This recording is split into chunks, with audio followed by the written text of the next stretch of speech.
You're so depressed after what happened. You're just downing pills now. That's crazy. Give me that ibuprofen. Stop. Ibuprofen, all right. Ibuprofen on his dick. Ibuprofen all over. I'll be over it. Wow.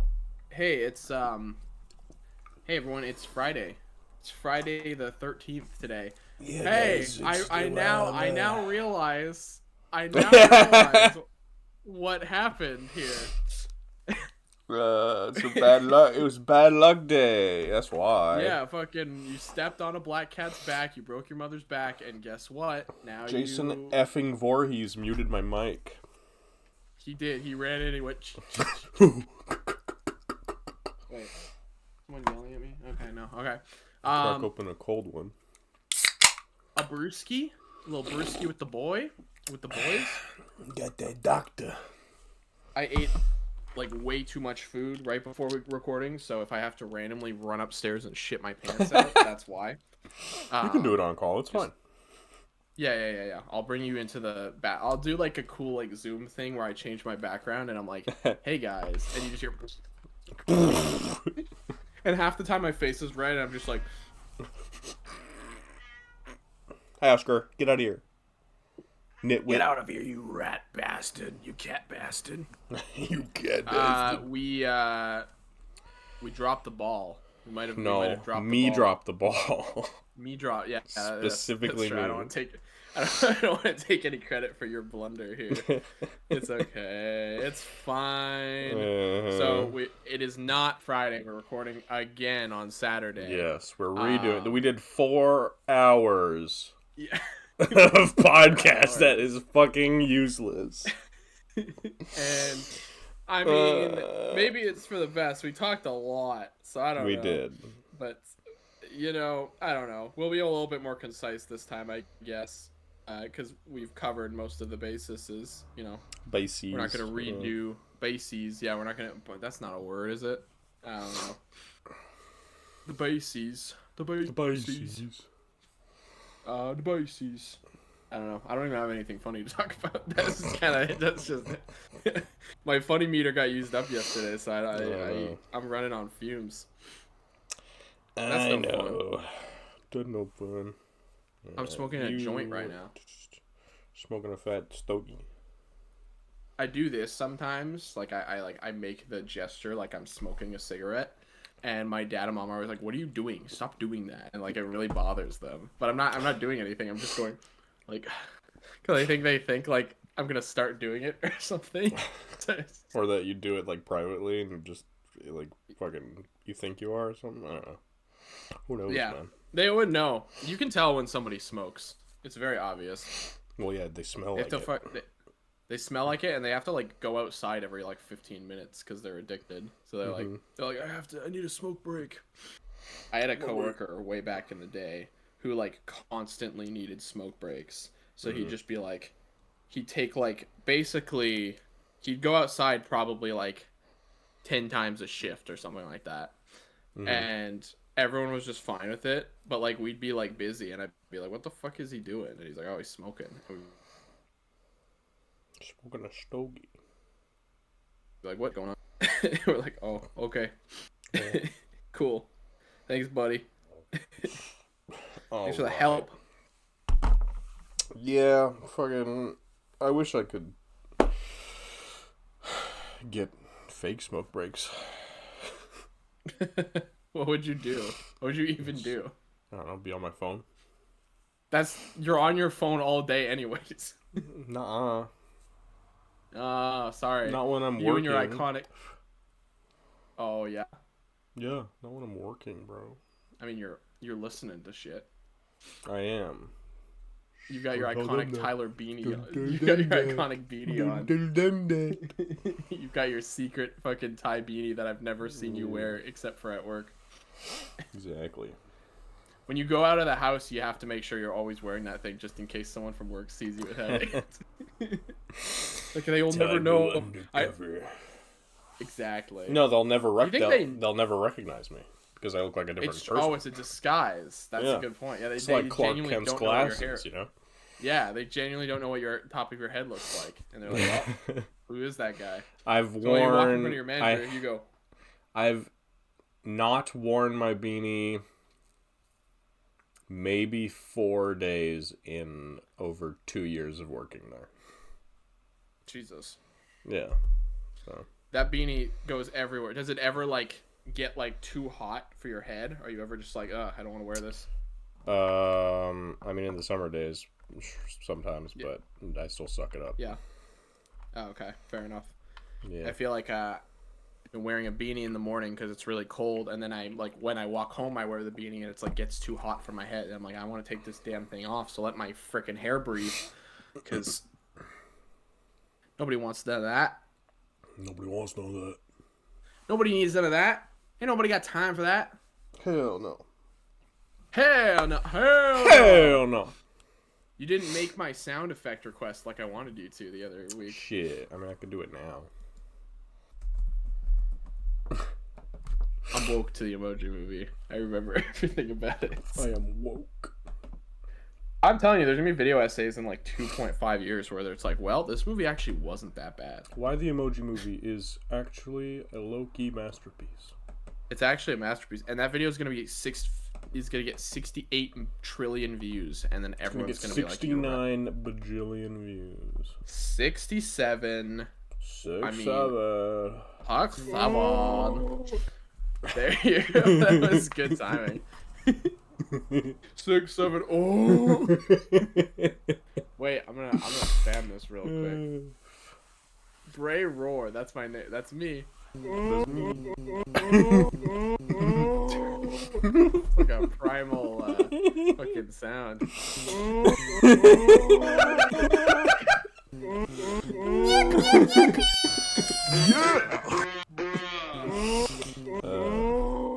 Is that the first one of you?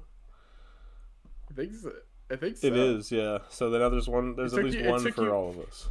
It took you fucking 6 years to do it. That's not even true. He actually did not make this sound. That's not even him speaking. It's true. Lock the fuck in, Sam. I had to do it. You had to do it to him. You had to do it. Whenever I disagree with anyone's opinion, I'm just gonna spam that. Oh, fuck. Good shit. Alright. Hit him with the roar and then we'll roll the intro.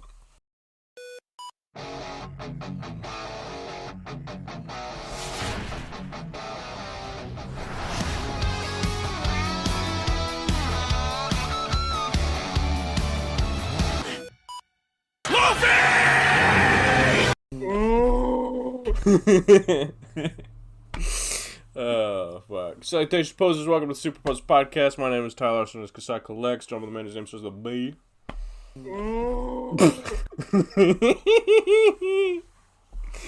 Nice to meet you. I go to fancy dinner parties, that's how I introduce myself. Like, like, oh, and what's your name, young man? You're sitting at the table, you stand up, you go, oh! Start beating your chest. We need to, as a human fucking species, we need to go back to doing that cool shit. Because, like, it's, like, we are such lame prudes when it comes to, like, societal norms. Like, we need to, like, get back on to do some weird-ass shit. Oh, man, I could have fucking watched JJK and we could have actually talked about it. Oh, man, I'm not recording. That's what I was about to say. Motherfucker. I'm not recording! Oh, man, I wasn't recording. You could have watched JJK, but I would have. Oh, I'm getting a call from Mommy. Hold, just one Mommy. second. Mommy. Hold on. I'll be right back in a jiff. Oh!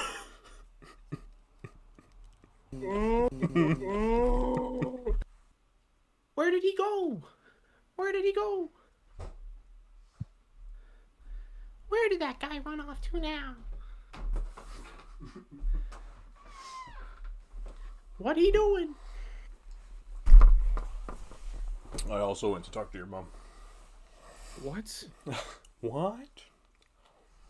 Is that why I found her corpse upstairs, you sick bastard? The fuck did you do?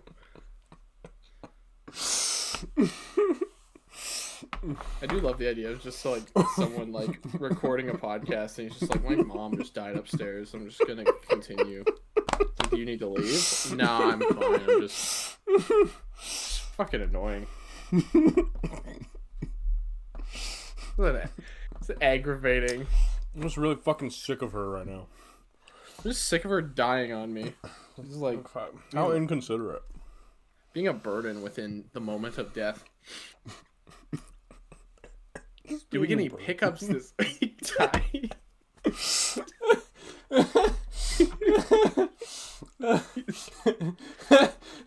He's not taking this shit seriously at all. Oh, man. Got the fucking giggles. I got this. I got body. What the fuck? Oh, okay. I was like, huh? That's pretty cool. Whose torso is that? It's gonna be another Leon option. I'm either gonna try to dye it like blue or black. If blue works, then it'll be a different body for my RE4 Leon. If it's black, then it'll be RE9 Leon. What body is that from? Which character? This is G.I. Joe Classified Mass Device Arc Breaker. I think he's a Target exclusive. Nope. You lost me. You lost me. Yeah. They're talking about mass devices. I'm like, I'm out. I'm out of here. I don't care anymore. No, I genuinely, Mario. Oh.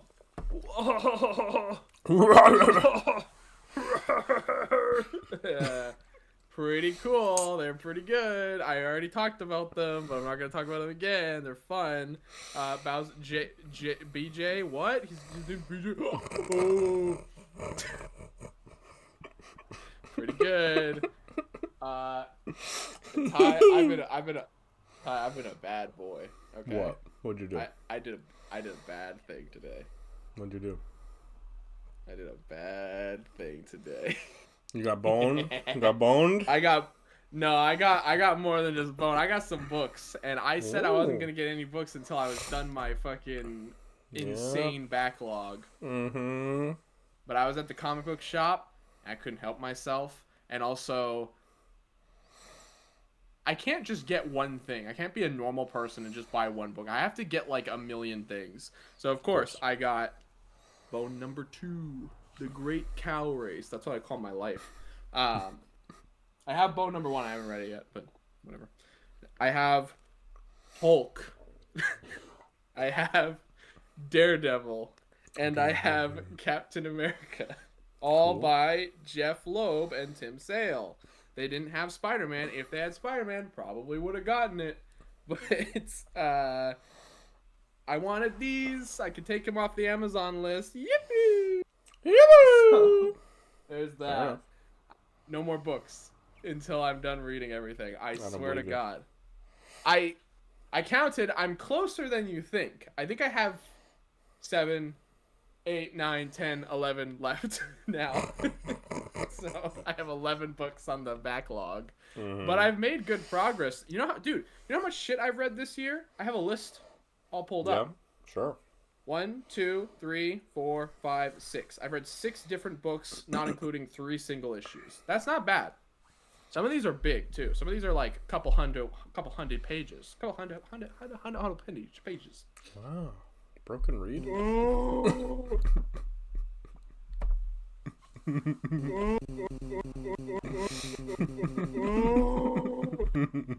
Alright, I think we're good. That's it. Alright. Well, what do you think about this crazy action figure that might be coming out from 5K Toys? Oh my god, it's 5 from Arcane. No, it's not. Yeah, it is. No, it's not. Yeah, it is. No, it's not. Yeah, it is. Dude, where's the picture? No, I'm kidding. Dude, where's the picture? I gotta go. Scroll up. Pretty half cool. an inch. Pretty cool. Pretty cool. Dude, well, that's what they called me in high school. Half inch? Half inch high school. Nope.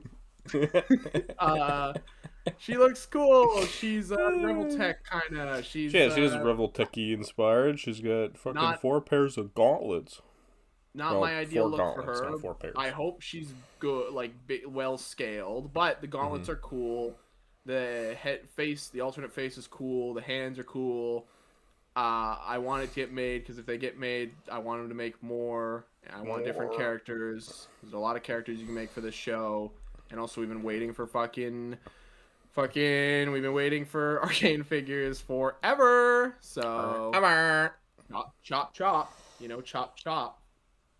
And if the official companies aren't going to give it to us, well, they I guess they're the Hot Toys. But fuck you and give me 1/12 Arcane figurines. There'll be statues. I didn't fucking say statues, did I, Tyler? Figurines aren't action figures. I hate people. You know what I hate? Passionate rant alert. I hate when people go, what kind of anime figures do you have? And they're like, oh, yes. And they point to a bunch of statues. There's nothing more in this world. I want to, like, shoot everyone when that happens. Because you're... Look, I get the term action figure exists. That's fine. But when you say figure, you're talking about a figure, bro. You're not talking about a goddamn... And look, I get statues are usually more premium.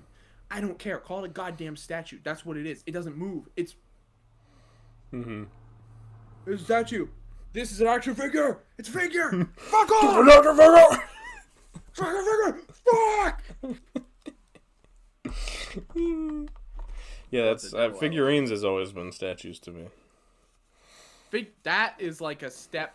That's a step too far. That's like that makes me want to like bare knuckle box someone into the ground. Like, I'm just speaking from the heart. Okay. All right. Okay.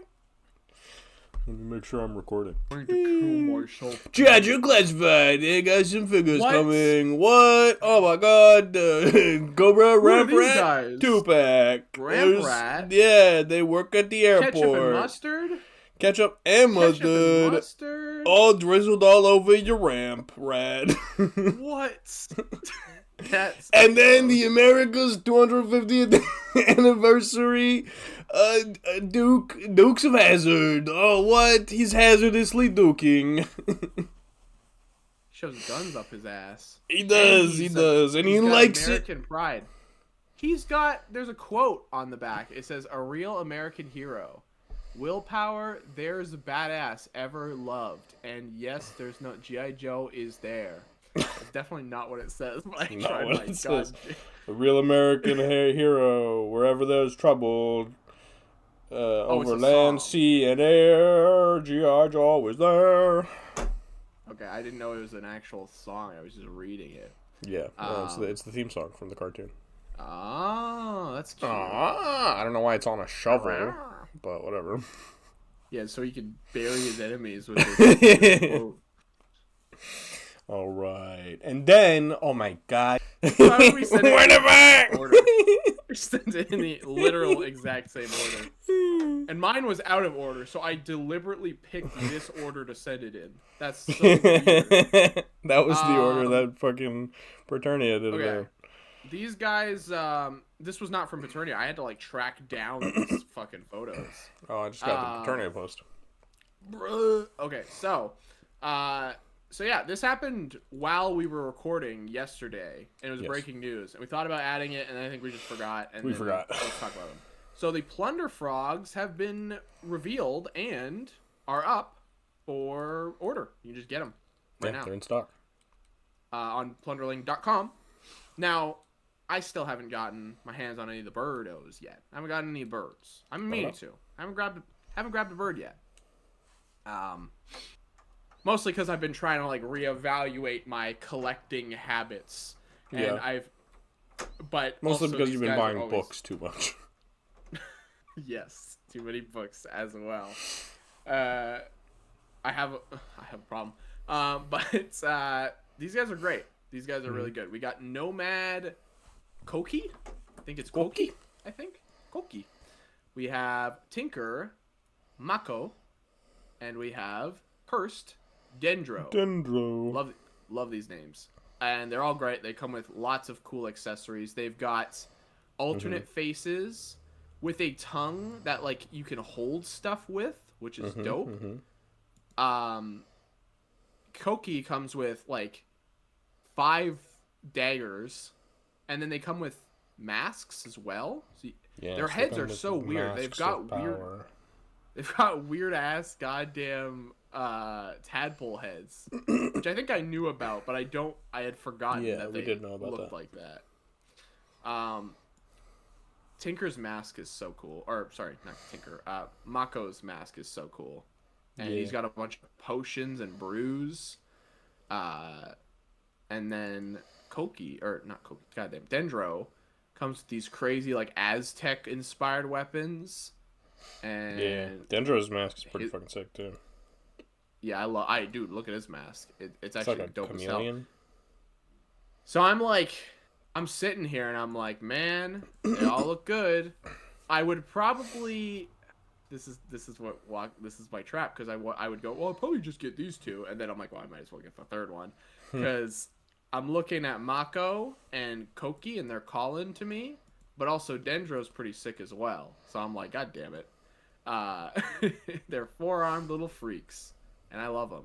Dude, these guys must have come with alternate hands too. They don't list them, but they've got like holding hands. I mean, they at least have gripping hands, yeah.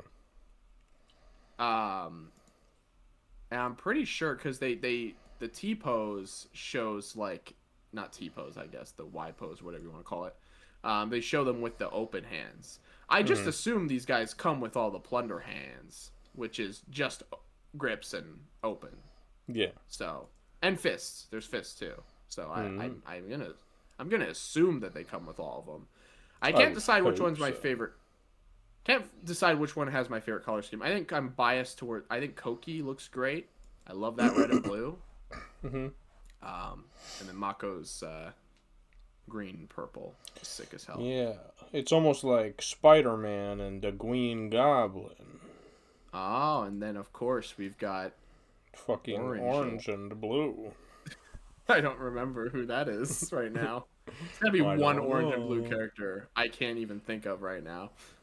Invincible? That's yellow and blue. Whatever. Invincible.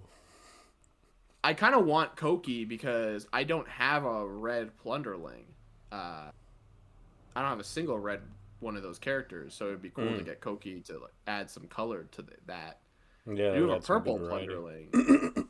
I do have an orange long and an orange Plunderling. So I don't know. We'll cross that bridge when we get to it. I'm not gonna order them anytime soon. Although I did just get paid, so. But I also did just buy a shit ton of books. So I don't know. I'm sitting here like, maybe we'll see what happens with them. Maybe. You know. Yeah. We'll leave it up to fate. We'll see what happens. All right. I still need some birds. If he buys, he buys. If he buys, he cries. If he dies, he lies. If he... whatever. Lego Mario coming to 2017. Lego Mario. Finally. It only took him 6 years to get this shit right. And it's the laziest looking minifigure possible. It's, the head is good. I like the head. Head is great. Head is fantastic. I'm very glad it's molded. Because, yeah. But they should have been, like, dual molded legs or something for the shoes. Looks a little lame. Yeah, or, half-size legs, because he's got full-size legs. Yeah, he brought this up last time, and I was like, oh, you makes a good argument. And it's true. But I always forget Mario is a short dude. He's not a normal-sized man in any reality. He's like 5 foot tall, I think, canonically. He is 5 feet of pure, raw muscle and man. Pure Italian blubber. It's blubber. I haven't heard the word blubber in forever. Dude, when this happened, I was like walking around and I checked my fucking my socials and I was like, holy shit! I got so excited. I was very, very happy. Yeah. Shame we have to wait Lego Mario. Well over a year. Yeah, for sets that will probably be way too expensive, and I'll probably only ever get like 2 of them. Yeah, the cheapest ones at that. Dude, they'll watch them. They'll do this. They'll be Mario and Luigi will be in separate sets, and that's how they get. Like, they're not gonna put them together, which doesn't make any sense. And apparently, there was some more news about the Lego Mario stuff. Specifically, they mentioned that we would also be getting a Yoshi minifigure. Yes. Toad. Toad and a Bowser Big Fig, which is like, is it going to be a completely new thing, or is he just going to be slapped on the Big Fig body? I don't know. I would assume it's going to be its own new thing, I think. I would hope so, because it would be really weird if it was just a buff Hulk with like a Bowser head and like a thing just shoved on. Yeah, like, a shell glued on the back. It would look really weird. Yeah. Dude, that gets me like nostalgic for like the Rancor and shit like that. That's cool. I never even thought about that. Yeah, I would get a Luigi and a Toad for sure. Yep. And not Mario. I mean, I would get Mario also, but he's third priority. Bro, you're the weirdest Mario fan of all time. You're like, I hate Mario, but I love Luigi. I don't hate Mario. He's got a vendetta against Mario. Fuck that Italian blubber. I get it. He objectively has less personality. He's just a happy-go-lucky dude. I get it. There's less flaws. Luigi's a flawed individual. No, Mario's flawed. He's a bastard. We've been over this before. Mario's a bastard. Because he steps in Luigi's shoe. He grinds Luigi's foot into the fucking dirt. Grinds his foot down, and then he spits on Luigi's pants. Yeah. And he calls him a dirty and fucking... he says, I'm a number one, motherfucker. He says, if you get in my fucking way, I will fucking cut your balls off, Luigi. I'll cut your balls off. I will put you through the gabagoo slicer, you son of a bitch. I'm going to castrate you, Luigi, if you fuck with me yet again. Luigi, I'm going to make you an offer you cannot refuse. You don't be number one ever, and I want to fuck you up. You know those meat grinders that they make the burger. You're not even trying, bro. I'm gonna put your cock inside the meat You're grinder. You're a cook. You're a cook. You're a cook. You're a cook. You'll never have sex ever again. Princess Daisy will be begging to you. Your ass will be sore forever.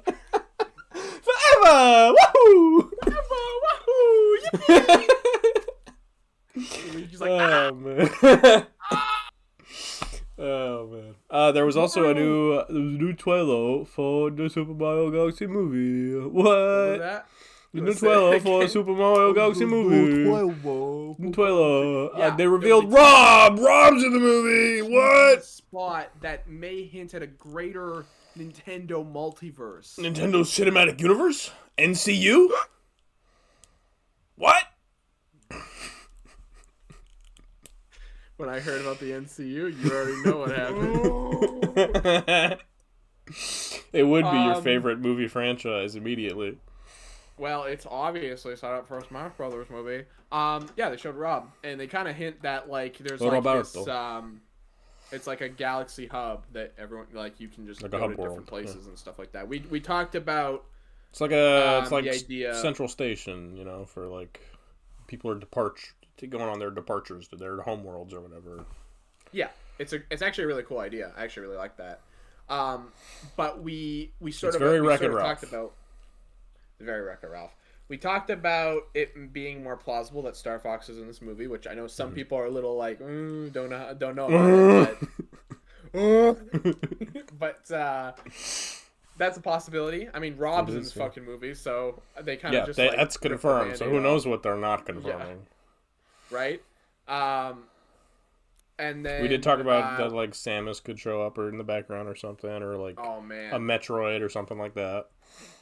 Yeah, I don't think they do Samus just as like look, there's Samus. It would probably be more like you're right. They would show a Metroid in the back. I always forget those things are actually called Metroids, and I'm like, oh yeah, those dumb weird things are Metroids. And then so it's really interesting. Well, I guess we'll just talk about the actual trailer now, because I was gonna say there's not much. They released a final trailer for a Nintendo Direct, I believe, and we got a lot of. It's a great trailer, fantastic trailer. We established it that, opens a lot like the opening of Super Mario Galaxy 1, where the castle gets pulled up into the sky and then Bowser Jr. attacks. UFO takes the thing for boom, for boom. They got Yoshi from the very beginning, and this is probably the start of the movie, so this is like 10 minutes in, maybe 10, 15 minutes. The movie's only an hour and a half, so, this movie's going to be like breakneck pace. You said something along the lines of it's probably going to be too much, which I honestly not probably, but it could be too much because it's got so much from so many different games. Well, specifically, you were saying like Mario 1 is very basic and it kind of has an easy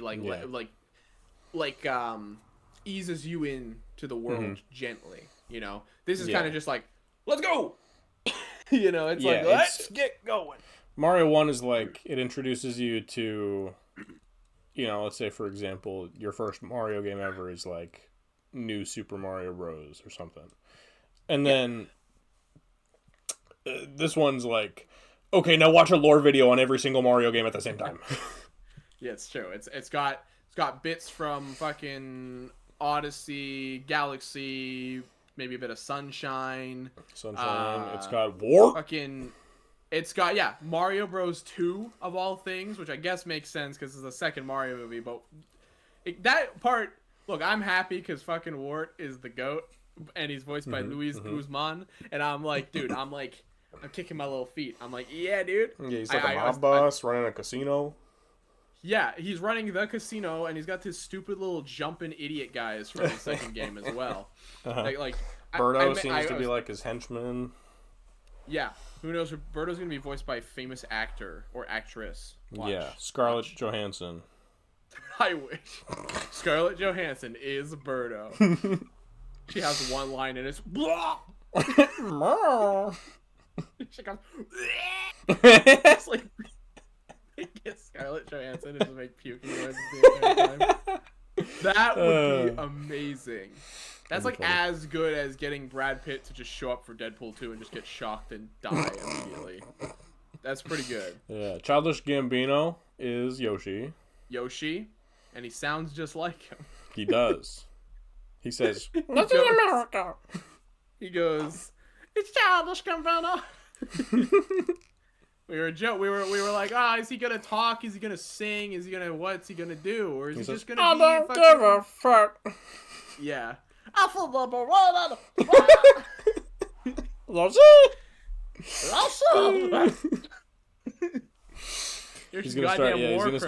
He's gonna sing alongside Bowser at the dance party at the end of the movie while the credits roll. I really hope they drop Bowser into the sun at the end of this movie. Yeah, come out as Dry Bowser, and Bowser Jr. watches his father burn alive, and then come back as a zombie. That's the cool post-credit scene. They throw him into the sun, he falls into the center of the sun, and then everyone's like, oh, Bowser's actually just fucking dead. That's how the movie ends. Yeah. And then the post-credit scene is Dry Bowser. Bone Bowser. Coming out. That would unironically probably scare a lot of fucking children. Well, okay, I'm picturing it right now. Like, the post-credit scene is just you linger on the sun, right? You zoom in. Yeah. And then his fucking skull rises out of it. That'd be fucking crazy. Yeah, it's actually really cool. They should do that, but they're not going to. I have no faith that they're going to kill Bowser off violently in these movies. Well, they should. It happens all the time. Children. It's true, and you could get Kamek to bring his flesh back. Yeah, you could revive him. It's fine. I just want to see Dry Bowser because he's so cool. He's so cool. He's metal. And Jack Black could start singing metal. Oh my god, he pulls out a fucking scary bone guitar. Yeah, he takes him to the bone. Nightmare, impersonate me. Unironically, that would go really hard. It would go. He's in a fucking death metal concert. He's going, Nightmare. He's fucking got flames bursting out of his eyes and shit like that. That's so cool. That'd be epic. It would be, but they don't have the balls. They're gonna show Mario chasing a dog for another 20 minutes. It'd be dark. He would pick up Bowser Jr. and then dip him in the lava and pull him out as a skeleton. He just does that to all of his fucking henchmen. Yeah, he converts his army into a bone army. Yeah. So that's some fucking epic shit. It is epic shit. Man, it's gonna be dope. It's coming out next month. I mean, this month's almost over, basically. It comes out in 3 weeks. So 3 weeks. Yeah, that's what we said. That's what you said. Yeah, crazy. I'm really hyped. I'm really excited. I think it looks dope. I'm trying to remember if I'm missing anything. Drops on a Wednesday. Not really. Which is weird. Because it comes April. You know 1st. what I noticed? Animated movies tend to drop earlier. I wonder what. That's really interesting because I came went to go see Zootopia 2 a while back, and it was on a Tuesday, which I was like, what? Movies don't drop on Tuesdays. Yeah, it might be just during like school then. What the fuck? Yeah, it doesn't make any sense. I don't really know. I don't really understand, but it works. Those movies make a lot of money, so It's true. you know, like They do. Mario 1 made $1 billion. Let's not forget. It was $1 billion movie. This movie's gonna make $3 billion. Dude, highest grossing movie of all time is Super Mario Galaxy. That would be insane. I could see it happening, honestly, for like the third Mario movie. I feel like it could happen. I don't think it's gonna be the highest movie of all time. I think it'll be maybe one of the highest grossing animated movies of all time. Isn't it? Isn't the first one already?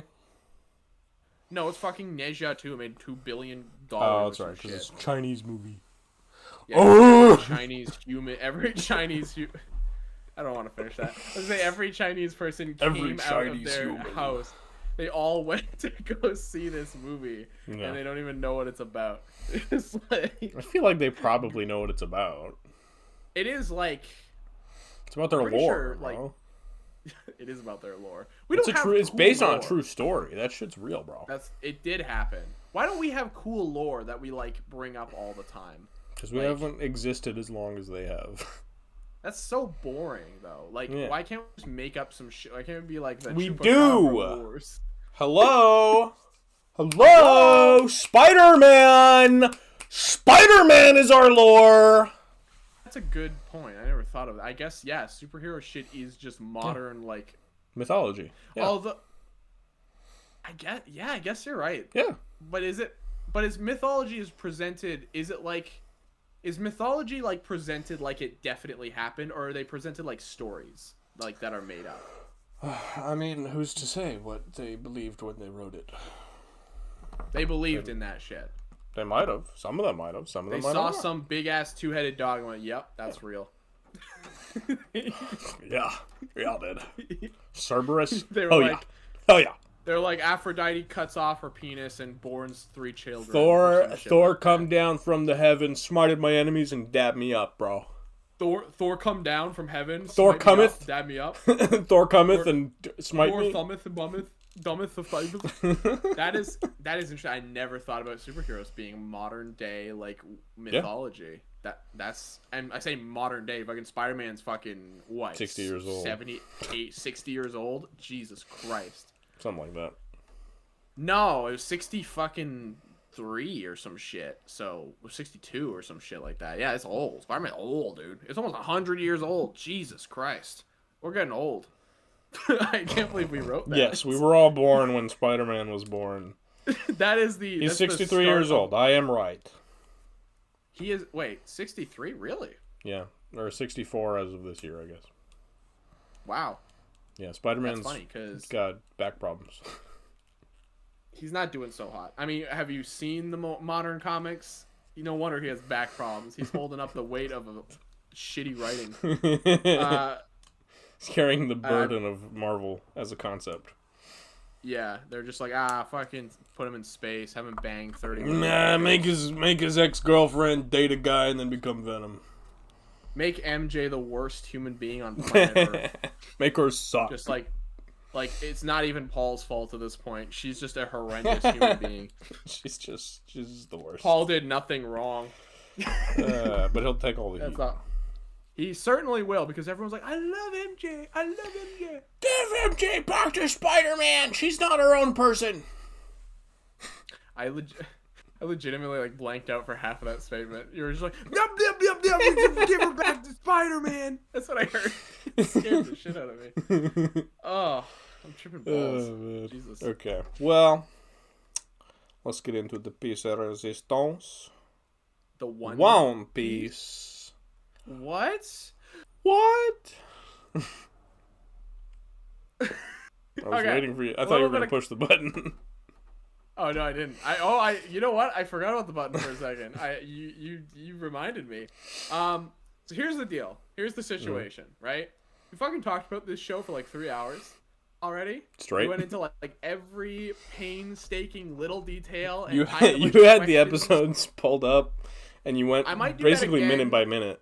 I mean, it would help. No, I might do that again just to. I think what we'll try to do just give a general like this happens in this episode, and then just like quick thoughts about it. Because again, we talked for so long last time, and it's just not. We're not gonna have much to say. You had questions; those questions have been answered. I mean, I could ask them again for the pod's sake, but. What do you think of this? You can. You don't have to though. The One Piece is real.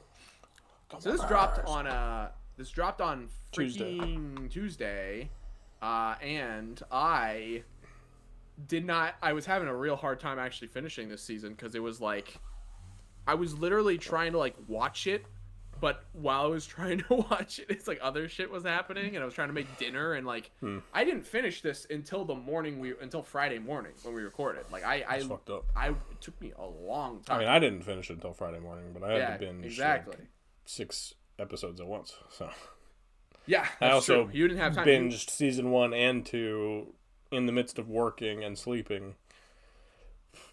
I did rewatch the last 2 episodes of season 1 with Aiden before watching that episode, the first episode.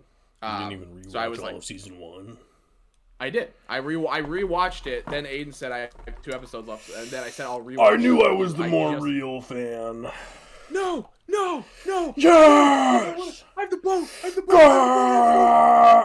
Hey, guess what? Bitch? Hey, guess what? Is this worth it? Absolutely not, bitch. Look at that. No, you can't see anything. That's not real. That's not Netflix. Those doesn't count. Hey, look doesn't at count. That. Doesn't matter. That's the anime. It's not the same. One Piece is real. That's the other piece. Shut up, bitch. Shut up. Shut the fuck up. Okay. So, it's dropped, and just before we get into it, I really do say this is really good. My camera's way up. Yeah, there we go. Okay. This was really good. Like, genuinely amazing. This is really good. Hey, guys, this is really good. This is really great. Hello? Can you see? Hello? Lock in. Whoa, dude, I'm moving so fast you can't even see me move. You can see the fucking speed lines. Yeah, dude. It's like I'm like a manga. I'm like a manga. Manga. Anyways, this was really good. This was a fantastic season. Incredible. Truthfully, I love season 1 to death. I was like, remember the first time I watched the first episode, I was like, what the fuck? But once I was able to like remove it being a 1-for-1, which would have been terrible, I was like, in my brain, I was like, this isn't right. And then I like thought about it, and I was like, huh, okay, this is actually really good. I've seen it 3 times since, and I fucking love it every time I watch it more and more. This surpasses it easily. Like, it was already really good, but this is like a masterpiece. Every episode slaps. Everything they did, every little decision they made, paid off for the best. This is a show completely made out of love and out of admiration. Yeah, respect for what One Piece is, and also takes some things that maybe didn't work and it improves upon it. You know, not because they were necessarily bad, but because that's the story they want to tell. Yeah. It also adjust things. Has the benefit of knowing the big picture, whereas Oda, when he created it, he didn't know the big picture. Yeah. But now we know the 20 years of context, and so they can tie it all in, make it this really intricately, masterfully interwoven, actually start to finish cohesive plot. It is that's what I was thinking. It's very much is a cohesive plot, because if you jump from season 1 to this, it's so seamless. It just keeps going. It's like that was another thing too.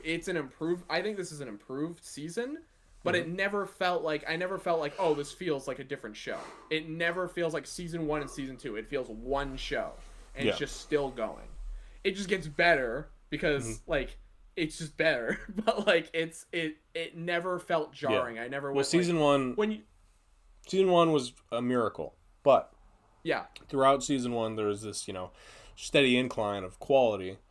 And then that steady incline hasn't diverted or dipped or anything through season 2. It's just still continuing. Still going. It's like if you watch Stranger Things season 1 to season 2, they're completely different shows. They don't even feel like this. Well, even like the budget is higher, and you can tell like they look completely different.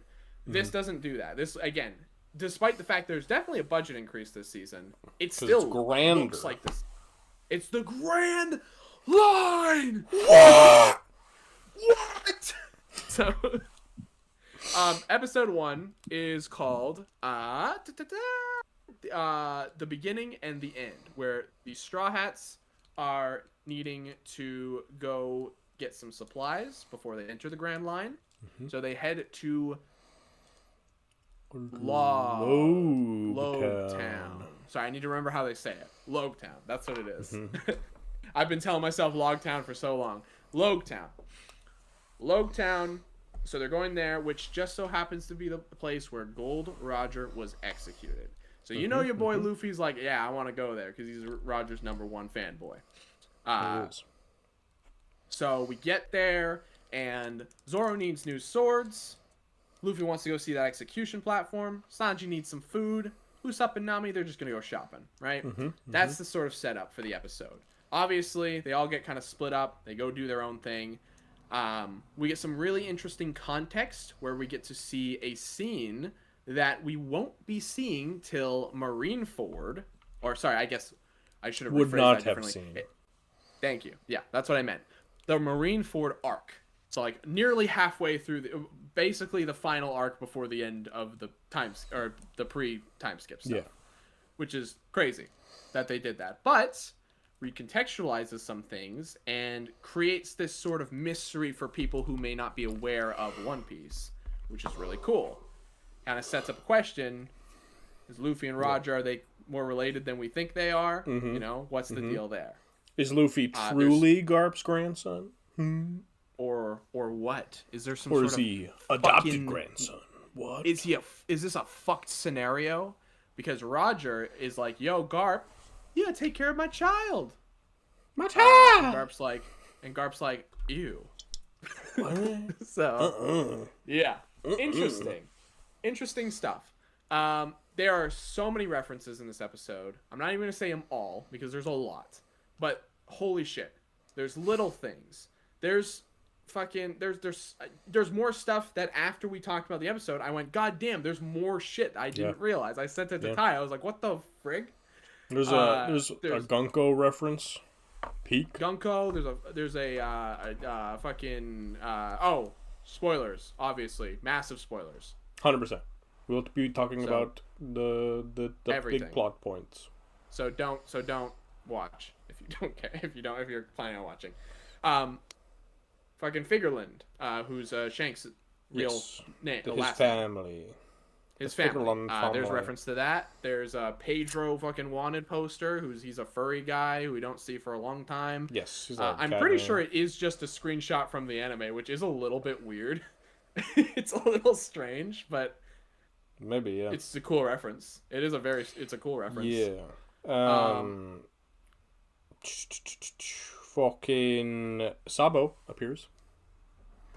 Yeah, the end of the episode, there's a cool fucking walks in room and Sabo reference, which like mysterious man with tattoos down God! his face watches Luffy sail away, and he says, "Oh, he is like Goldie Roger," which every old person will continue to do as Luffy leaves. And then Sabo walks out. He walks out, and then that's it.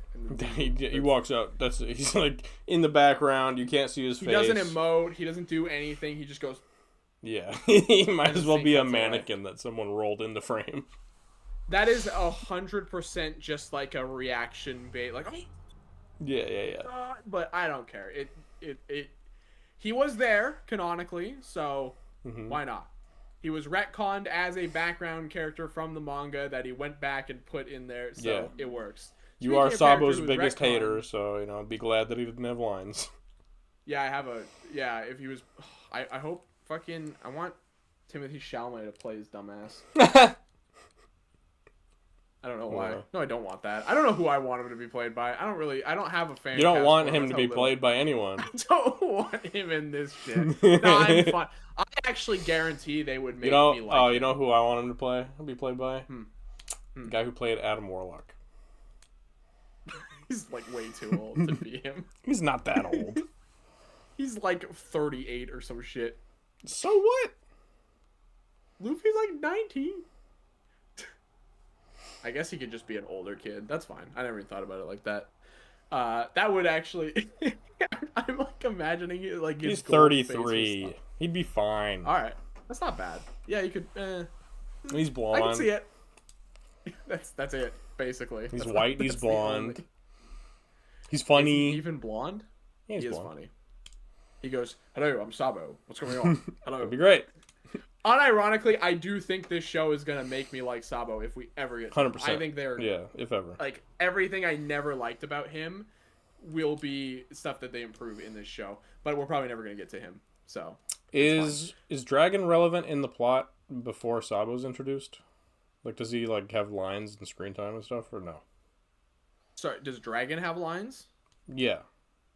Not in this episode. I mean, in the plot, does he become like a relevant plot character at some point in an arc before Sabo's introduced? No. Dragon doesn't do shit. He just stands around and goes, "This is the beginning of our time." That's all. He just aura farms. That's all he does. Dragon is like the most like... There's a reason why we don't know jack shit about him is because he doesn't do anything. He just stands around and goes... That's fair. So... Okay. He's so he just does what he does in this episode, basically. That's it. This is, if anything, they gave us a step extra by including more the Sabo Dragon scene. That's literally all that's more than we get, and then I think we don't see him again till like fucking Annie's lobby, I think. He might appear at some point, but he doesn't do anything, basically. He just stands around. I mean, I theorize that they mayhaps be making him a bigger deal because he's in this episode a lot. They talk about him in a later episode. Yep. With the council thing. They talk about his revolutionary army. Yep. And then also they talk about Alabasta soldiers joining the revolutionary army. So yes. They might actually be giving him shit to do, which is cool. I like that. Okay, so maybe they're gonna make him a big reveal to Luffy. Maybe they'll make Luffy care who his dad is. Oh, maybe they will. So we're also setting up the main villains of this season, the Baroque Works, who's the they were teased last season when Zoro fought and killed one of their homies. So we knew that they were going to be a thing, and I actually really like that they tie that together because that is not something from the original series that they're bringing into this, which is really cool. And it also gives us a great introduction to Miss All Sunday, Robin, who just has one of the coolest opening scenes of all time, who just gets to like solo everyone because she's built differently, and you're gonna hear me say this a lot. The casting and everything, perfection. There was not a single. I don't think there was a single person in this entire season that I was like, "Oh, that doesn't work," And I know there are a lot of people who feel certain ways about certain people, but you're all racists. So just are. Sorry. Because like a lot of the big criticisms I've seen about casting have been related to certain actors. Yeah. And I'm like, you are clearly just a piece of shit. Yeah. So specifically Nefertari Vivi and Brooke. Brooke gets a cameo. So dude. Yeah. Fucking people were complaining about fucking Igaram. It's like, first of all, if you're complaining about Igaram, you need to rethink your life, because he's such a nothing character in the grand scheme of things. Like, why the fuck? Who? Especially from the anime, why the fuck do you care about this character that you forgot existed? Most people would have forgot this man even was a thing. So don't pretend you're like your number one Igaram fan. Don't act, motherfucker. Get the fuck out of here, you losers. Anyways, before we get too sidetracked, yeah, so this is mostly everyone exploring Logtown. Tons of great interactions. We get to see another cameo from another character that was retconned to be here, sort of. Bartolomeo. Who is great. I like that they actually set up a character arc for him. It's a small character arc, but it's something. Yeah. Where he's kind of learning he gets scolded by Nami because he tries to steal from Nami. He's trying to be like a, petty pickpocket. Nami catches him because she's a better pickpocket, scolds him. Yep. Then he picks Luffy as a mark, and then he ends up getting inspired by Luffy, because Luffy just has that effect on people. Luffy's got that aura. And then they end up wandering into just a crazy Buggy circus where we find Buggy's back, and he called, or Bunny, sorry, I should say. Bunny. Bunny. And then he's kind of dating Alvida, I guess, is the implication. Yeah. They're boinking or something. There's something going on there. There's some weird relationship, which not a thing, but hey, that works for me. I'm not mad about it. They're both freaks. I like the idea that they just ain't nothing wrong with adding a little romance into the series, which is something they're very clearly might be doing.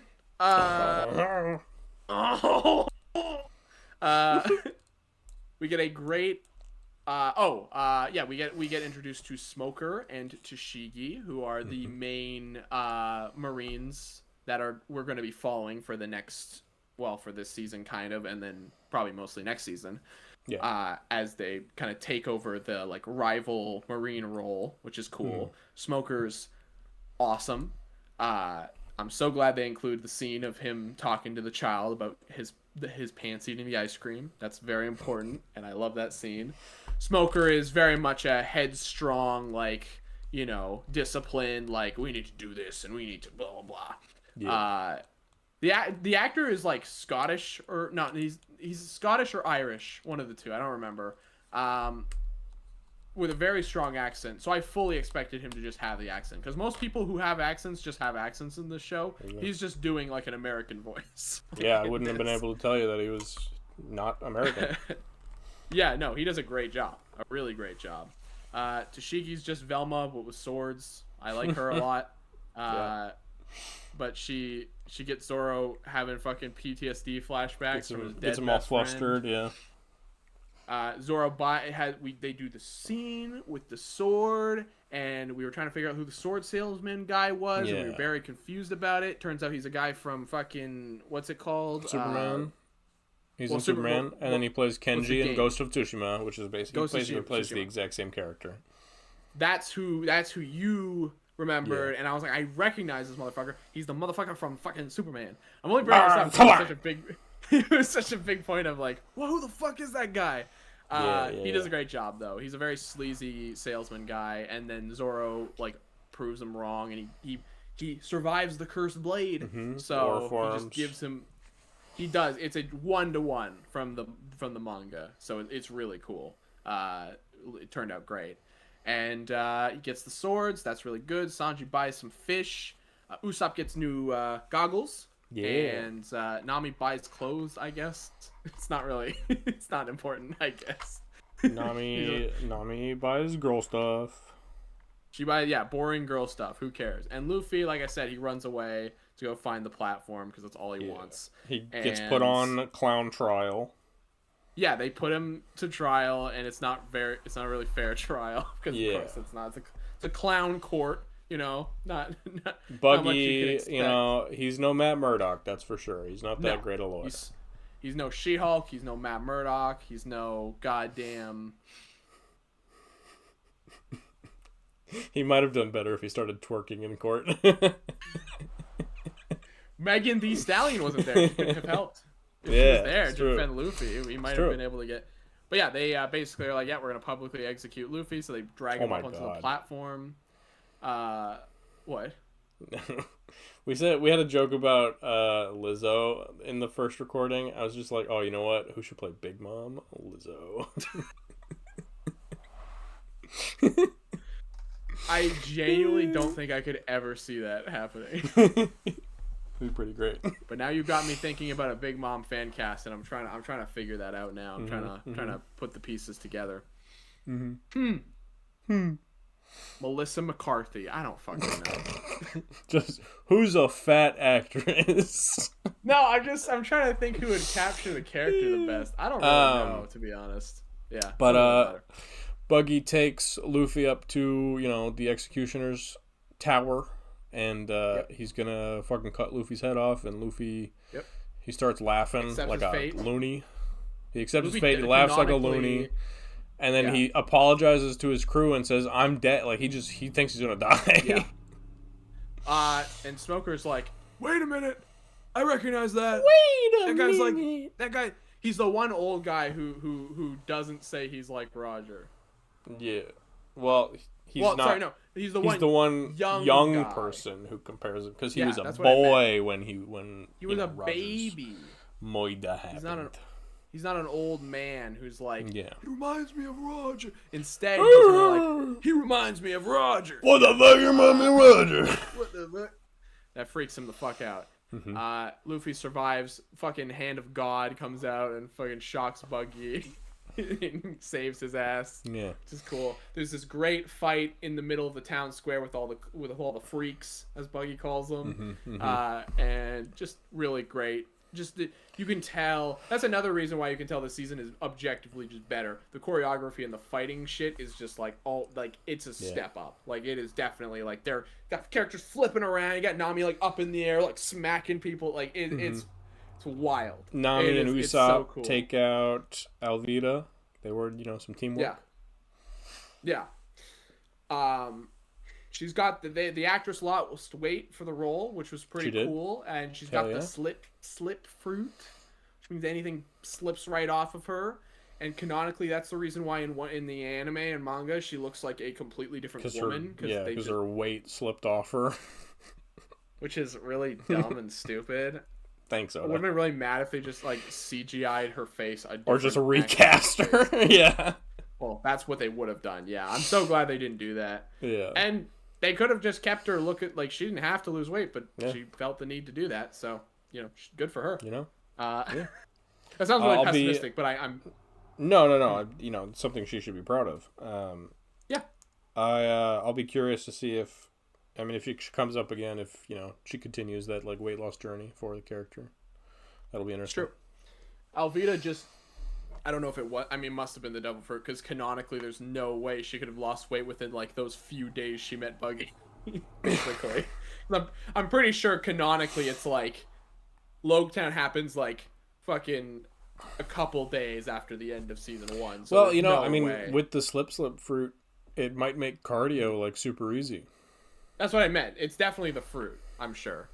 But then she just went on like a crazy exercise journey within like 3 days. Buggy's like, "You got this, babe. You got this." Yeah, babe. Yeah, babe. He's like super supportive. He's like really wholesome. That'd be cute. Yeah. Smoker and Sanji and Luffy all fight. Oh, Zoro's there too. No, Zoro fights Tashigi, I think. No, it's not really a fight. It's like he just kind of mops the floor with her. Yeah, he kind of owns her. But yeah, Sanji and Smoke, dude, the smoke effects are so goddamn cool. Oh man.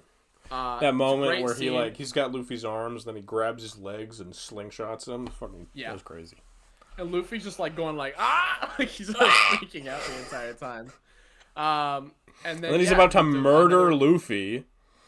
Another divine case of intervention where this idiot shows up and is like, "Don't do this." No, he's not idiot. He's epic. He's epic. Yeah, he does kind of sound like Giancarlo Esposito a little bit if you close your eyes. He sounds like Gus Fring. He's like, "Whose luck did you say?" He kind of sounds like that. I guess it's kind of cool. I mess with it. It's a good. He's a good. I like this guy who plays Dragon. He's very cool. I think he he nails the vibe of the character, which is I'm dope. curious to learn more about him. Yeah, I want him to actually have more than fucking 10 scenes throughout the next 30 years of this series. Let's get him to be plot relevant. If we're gonna have Ace next season, and maybe if the Revolutionary Army is gonna be involved in Alabasta, let's get Sabo in there. Let's just introduce all three brothers early, bro. Let's do it. Let's just let's do it. No, I'm kidding. Robin. Let's just make it suck. They definitely have Miss All Sunday. They definitely have her pop up very frequently throughout this season, always doing some shit in the back. She's always talking to people. She's very much I was gonna say she's very much I was gonna say Dragon is very much a Kingdom Hearts character, but so is she kind of is in this context too, where she just shows up, talks to people, and then leaves. That's basically which is all that happens in Kingdom Hearts. Mysterious characters pop up and go, "You don't understand your worth," and then they just leave. That's all they do in that shit. The power of darkness. But basically, Smoker's basically yo, Tashigi, let's go hunt down these motherfuckers. No, he says, I'm going to go hunt down these motherfuckers. You're going to stay here because you're a woman. That's true. And she says, no. You're right. He is very, asshole-ish about it. But then the crew's ready to take off and head off to Reverse Mountain, where the next episode kicks off. They go to the Red Line. And good whale hunting. And let me tell you, this is, like I said before, which none of you will ever hear, this is very much a case where they massively improved upon the original story in great ways by just honestly a few little changes. They really, all it took was again, benefit of hindsight. They obviously knew what was going to happen, so they were able to bring some things around and make some shit happen. So they go up the Red Line, and it's this really dope. Sorry, they don't go up the Red Line. It doesn't make any sense. They go up Reverse Mountain. And it's this really well done, treacherous scene where they're struggling to get up this thing, and they break I don't know what they call it. They break the thing for the ship that steers it, basically. Yeah. They break it, and then Luffy uses his arms to help steer the ship. It's a really cool scene. I have a question. Reverse Mountain is on the Red Line, right? It's part of it? It is, yeah. Okay. And that it's in the intersection of the Red Line and the Grand Line, right? Yeah. Okay. The Red Line wraps around the world. I know, but the Grand Line is at that point, because that's how they get into the Grand Line, is they go up Reverse Mountain and come out the other angle. Yeah. Right. So I actually have I have the map right here. So wouldn't the all blue be at the center of the Red Line, because Luffy says it gets water from all four seas, and that's it would get water from all four seas? That's the theory, is that they're gonna break the Red Line and then all the seas are gonna connect, and then that's gonna be the all blue. That's the theory. It's a classic fan theory. I thought Sabo or Sanji had already discovered the all blue in the manga. Hell no! What the fuck? Okay. I don't know. He finds it. My dream is done. I can kill myself. He just jump. No, he didn't. Nobody's accomplished their dreams. Technically, Usopp has. You could make the very well. Yeah, but his is the most basic bitch dream. Literally, it is the most it's literally a. I want to not be a wuss. It is a state of fucking. It is a fucking state of mentality. And then also he wants to get to Elbaf, and they did that. So. There's a great, there's a really great video that someone did where he's ranking all the Straw Hats dreams and how hard it would be to accomplish. How achievable they are. And they're Usopp's dream, yeah, it's fucking, he's already done it, so you're good. Yeah. And then they're Chopper's dream, absolutely not happening. What is Chopper's dream? To cure all diseases. I mean, it could be possible. It's very difficult to imagine, but he's gonna do it. He's gonna come up with the crazy cure-all disease. I mean, if he's got the human fruit, he might be secretly the doctor god, so he can heal everybody. Doctor god. The god of doctors. The god of health. I shall heal you. Yes. Yeah, he just touches someone and heals them, like he's Jesus. This scene is really, really good, though. They go all up. It's really treacherous, and it's such a great visual. It really is like they do such a great job at showing the scale of this and showing the world, which is so important to One Piece, that you get the scale and size of everything. It's very grand. And then you see it, and then they get eaten eaten by a giant fucking whale. Yeah. Except for Luffy, he fucking jumps out like a psycho. Yeah, and then he meets an old peacock man in a lighthouse. He's a flower man. It's Crocus. Is he in a lighthouse? I don't recall. It's a lighthouse. He's the lighthouse keeper of Reverse Mountain. Yeah. He's got an ugly ass, like gross ass head that it's like bulging out. He's a freak. He is a freak, and he's an asshole. He's not a nice dude. He's not a dickhead. He's not a mean guy. He's not mean. He just hates. He's an introvert. Everything. He is an introvert. Yeah. Yeah. He's introverted for sure. Basically, he's like, "Yo, Luffy, you're an idiot. This whale, he wants to kill himself. He hates his life, and he's just slamming his head against the fucking mountain like a psychopath." And Luffy's like, "Why is this happening?" He wanna be sedated. Yeah. Meanwhile, we cut back to the Straw Hats in the whale, and they're trying to figure out how to get out, and there's no cool fucking Shaggy Rogers. They fight. That's not Shaggy. He's green and he's got ginger hair. He's Shaggy. Fucking Shaggy doesn't have ginger hair. Yeah, he does. He's got fucking he's got brown hair. No, it's not brown. It's not blonde either. He's ginger. Shaggy's not a ginger. What is he in the movie? He's like as ginger as Aiden. He's blonde, my guy. He's not. Aiden says he's strawberry blonde. Yo, you're like breaking my mind right now, Shaggy. He's not. He's always had brown hair. You're lying to me.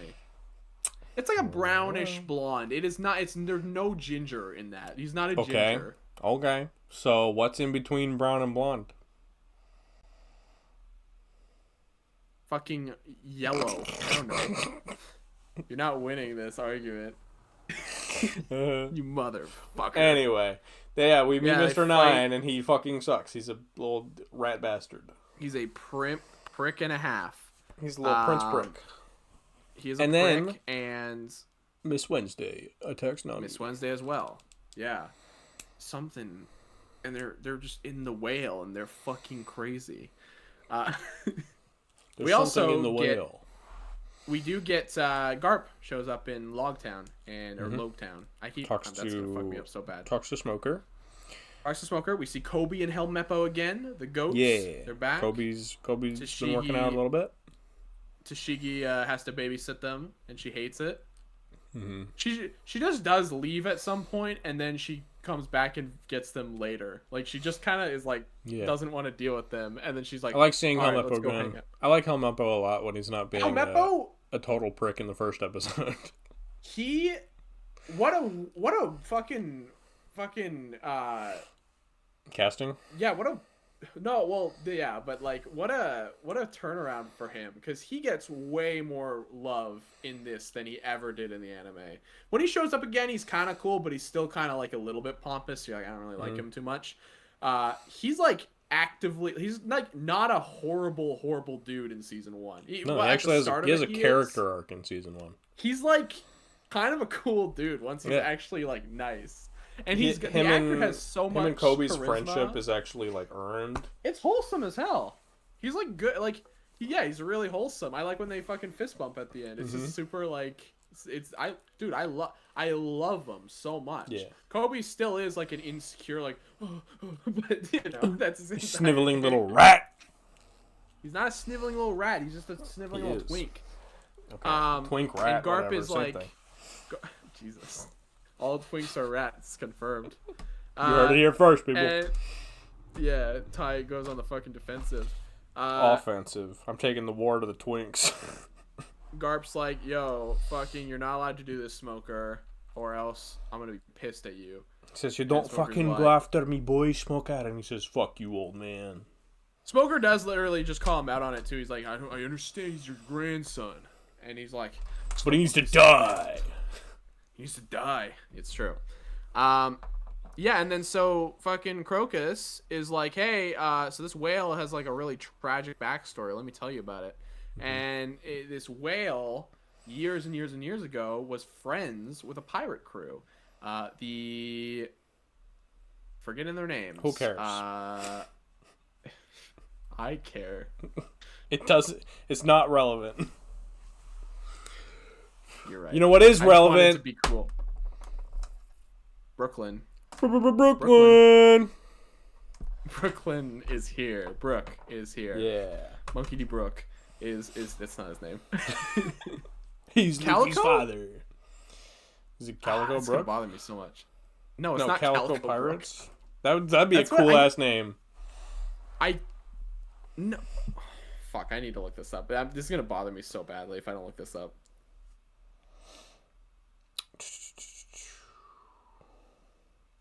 I know. Rumbar Pirates. That's what it is. We found it at the exact same time. His name Calico is the name of the captain. No, it's not. It's fucking Yorkie. What the fuck? Where am I getting Calico from? I have no idea where I'm getting. I'm pulling Calico out of my ass here. Maybe his first name is Calico. I don't know. Whatever. Doesn't matter. Yeah. So the Rumbar Pirates, we get to see them, and before in the original, they're just kind of a footnote. They're just like, yeah, there was a pirate crew who blah blah blah. The whale knew.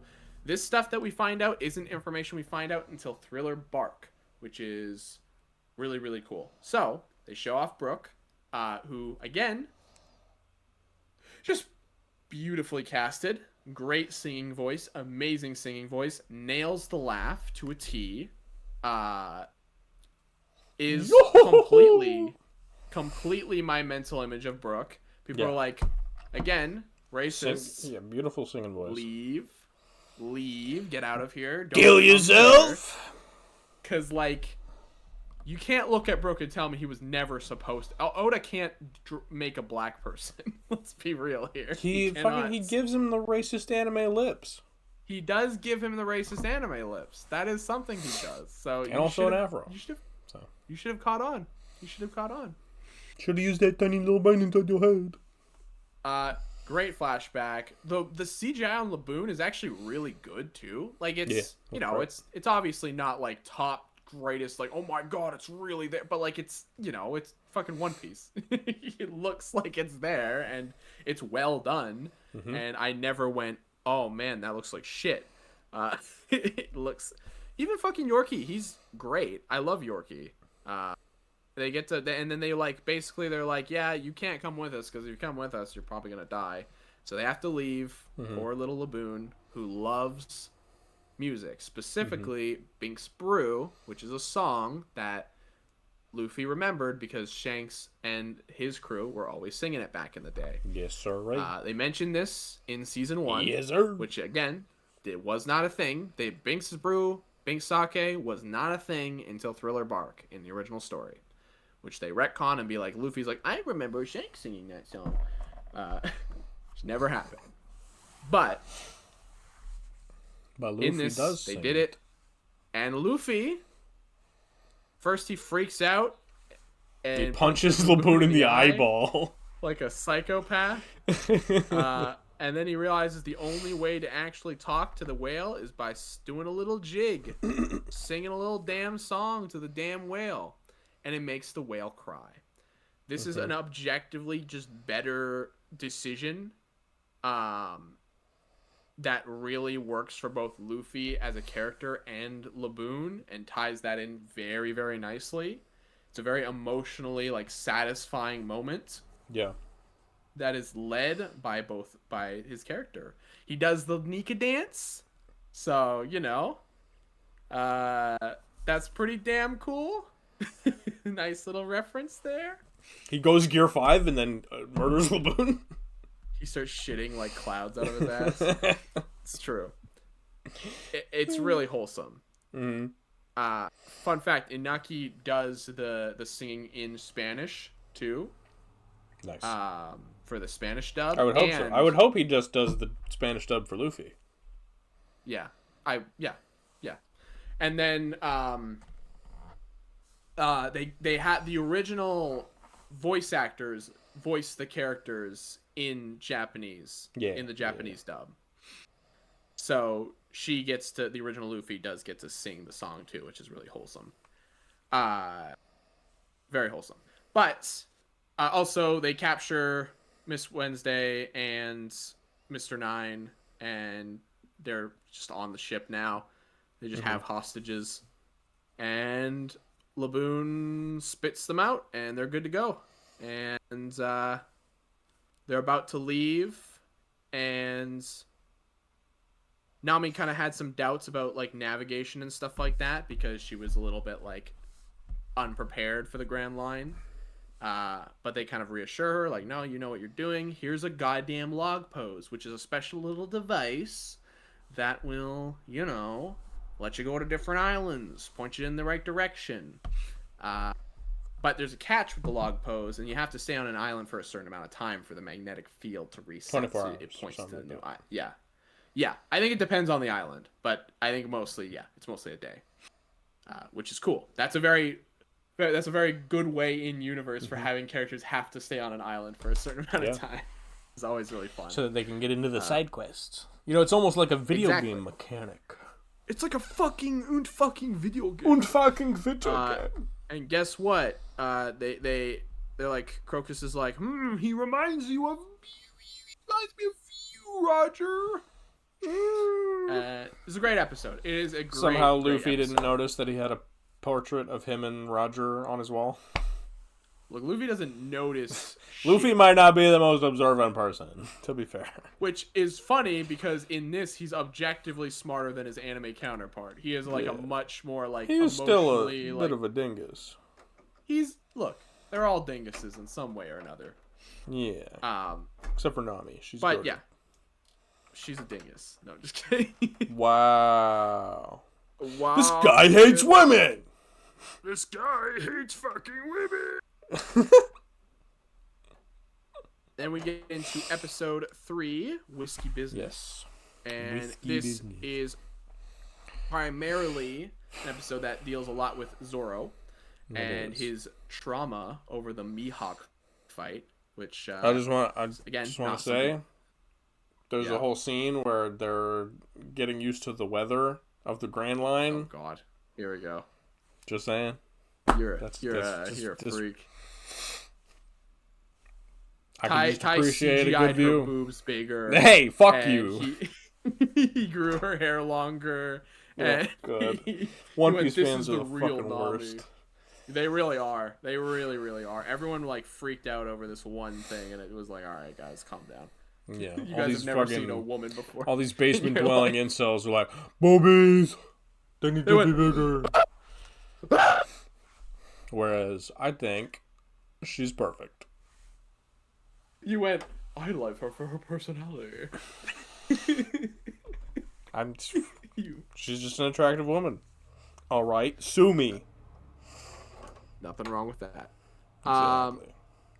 And she's the perfect actress for the character, and she's a very nice human God, being. I hope someone emotionally prepared her for the horrible shit that fans were gonna do to her. Because, oh God. I think she already had to deal with it because of all the racism and shit thrown towards her. Like, she already had to like anticipate. Yeah. She was very much on the defensive when they were attacking Vivi's actress. So like, she was like the number one person being like, "Hey, you guys are assholes. Like, stop doing this." And I follow her too on Instagram. She's very outspoken about certain things because she's from Minnesota. Fun fact. Oh. Which is, you know, obviously a lot of bad shit is happening there. Yeah. Maybe leave that out. That's kind of a little fucked up. Let me reset. Let me What's get my brain fucked up? back into One Piece. What was fucked up about that? That you follow her? Nothing. No. Hold on. Let me get me back into One Piece mode. One Piece mode. Alright. Oh. I look like an asshole. I'm laughing at terrible things right now. Oh, that's what you're saying was fucked up. Yeah. Please, like, that out. Please. No, I'll leave it so Thatch can yell at you. Oh, God damn it. He's not going to watch the full episode. Doesn't matter. I didn't mean... Don't say that. I don't... Oh, God damn it. Tyler, cut that out, please. Oh! Please! All right. If I remember. I'm so distracted. Yeah, you won't. You won't. I'm so distracted right now. Holy shit. Okay, anyway, fuck me, bro. Alright, what are we Hold on? on, I'm getting Episode back to fucking it. 3. I got it. I fucking logged into Netflix. I'll do it. I'm taking over. Wrong. I'm taking here. over. I'm here. Whiskey business. Luffy, he's talking to fucking Miss Wednesday. He's trying to, but she's like, is this your excuse for an interrogation? And Luffy's a good dude. Then they jump off the boat. Her. They jump off the boat, and then we go to New Island. We go to New Island. You're like jumping way ahead, bro. We don't need to go through every single beat. You're right. So we get to a new island. Whiskey Peak. We get to Whiskey Peak. Great name, great island. Love the giant cactuses. They might not be real cactuses. We get to meet Igaram. What the fuck does that mean? Igaram's the goat. He's got stupid, because they got fucking graves on them tied. Oh, do they? You don't remember that scene? No, we didn't see that. Yes, we fucking did. What are you it's talking the most about? obvious shit. Fucking scary Deathman is talking to Nami, and he goes, "It's okay. We always give them a proper burial." And we're like zooming in on the fucking cactuses, and then we see all the points are fucking graves. I did not pick up on that. I'm gonna pull it up for you. Am I an idiot? Probably. It's a really dope scene, actually. So, you just pissed me off, to be honest. I must have looked away for... Oh, I guess I didn't realize... Okay, no, I saw that scene. I didn't realize that it was on the cactus. I thought it was just like a weird cutaway to like a graveyard. I was like, this is strange. Yeah, no. I thought it was like a directorial, like artsy thing. It was like, this is a fucking JJK season 2? What's going on? It's pretty blatant, my guy. It's not like... It's like they show like an establishing shot of the cactuses and then zoom in on the cactuses. I guess that shot does I think I looked away for the cactus part. Because I saw that and I was just like, this is artsy. Well, that shot is kind of like abrupt, how they go from like one zoom to another zoom and then it's like right up, so I kind of see why you would think that. But yeah, you might have looked away or something. I get it.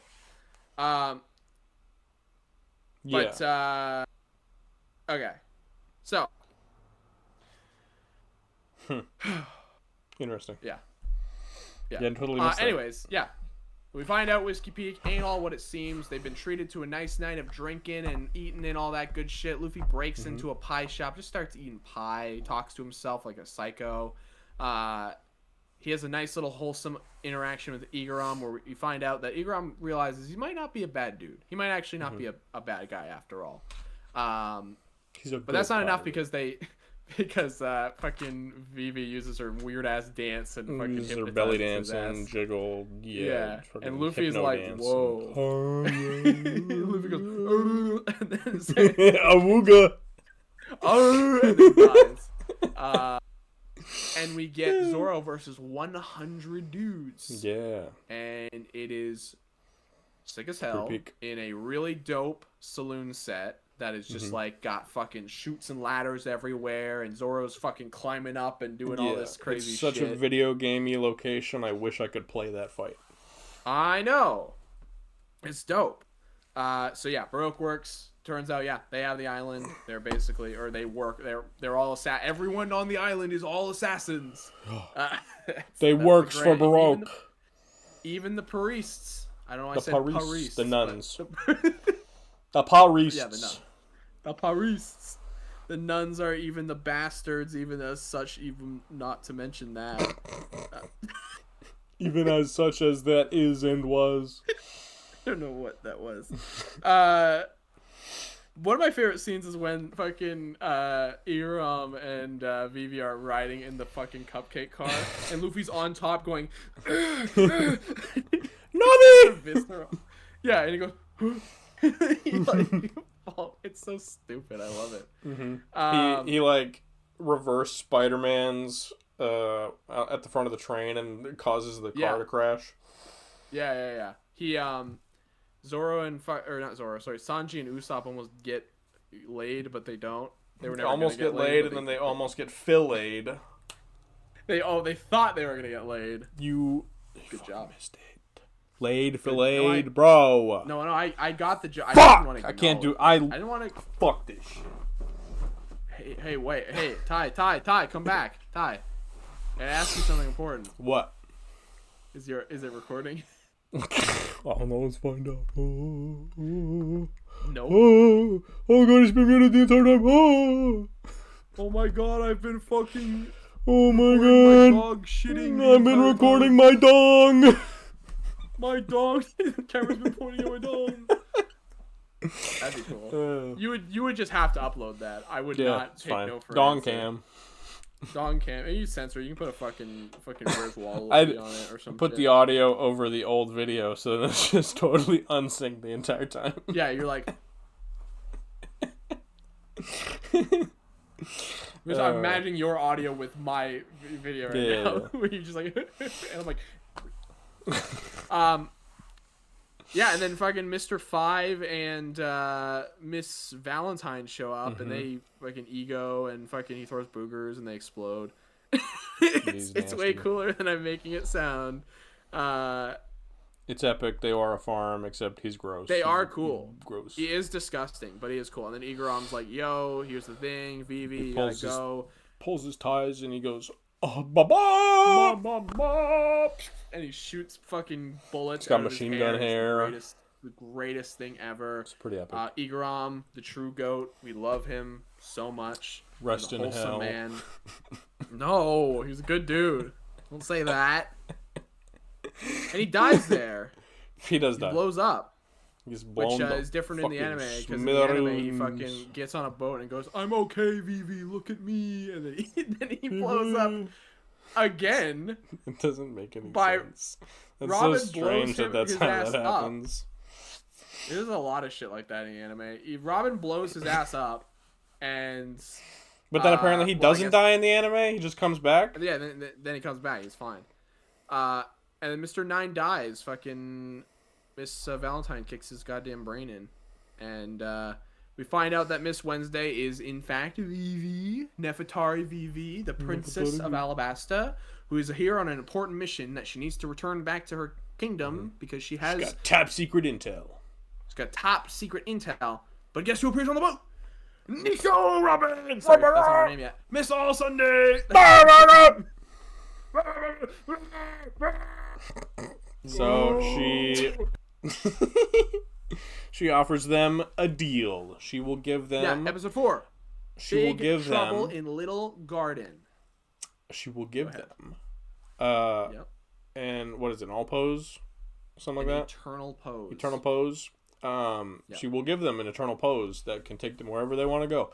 If they go to an island. Wrong. The eternal pose is pointed to a safe island. Okay, whatever. Not wherever they want to go. It's a set location, Ty. They go to a specific island and they stay there and I guess never leave? Yeah. I don't know. I think it was just to hide out until the whole... I don't know what the implication was. She was basically like, yeah, you can go there, be safe for a bit, let this whole thing kind of wash over. I don't know. Which is interesting. Why is she offering that? A little interesting. Perhaps ulterior motives being at play here. I guess, but I guess maybe it would be to make them disappear so that she could claim that she killed them or something. They're going off the record. This is FBI fucking what's it called? Witness protection. This is witness protection, basically. Luffy takes it and says, "Fuck you, bitch," and crushes it in his Breaks hand. That shit. Yeah.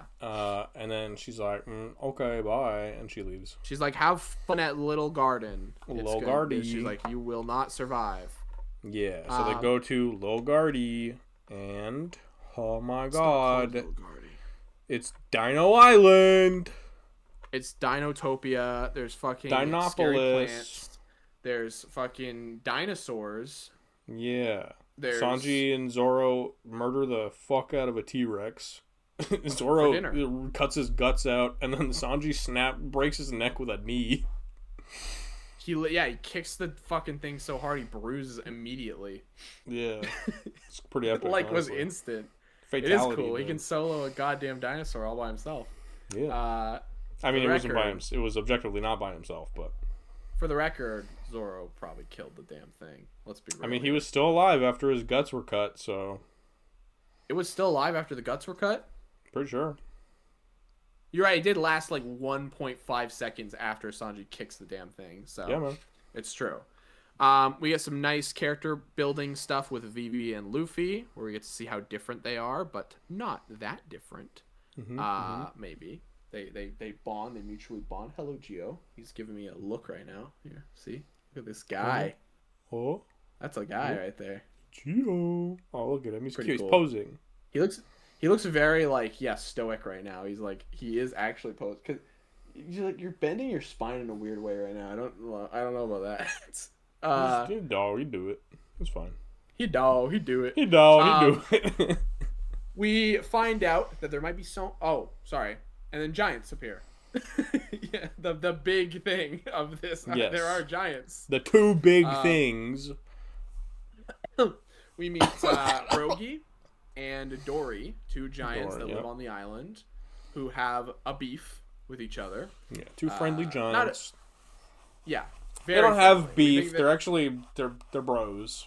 They are best friends. They are the closest of allies. But yeah, they might be lovers. Nope.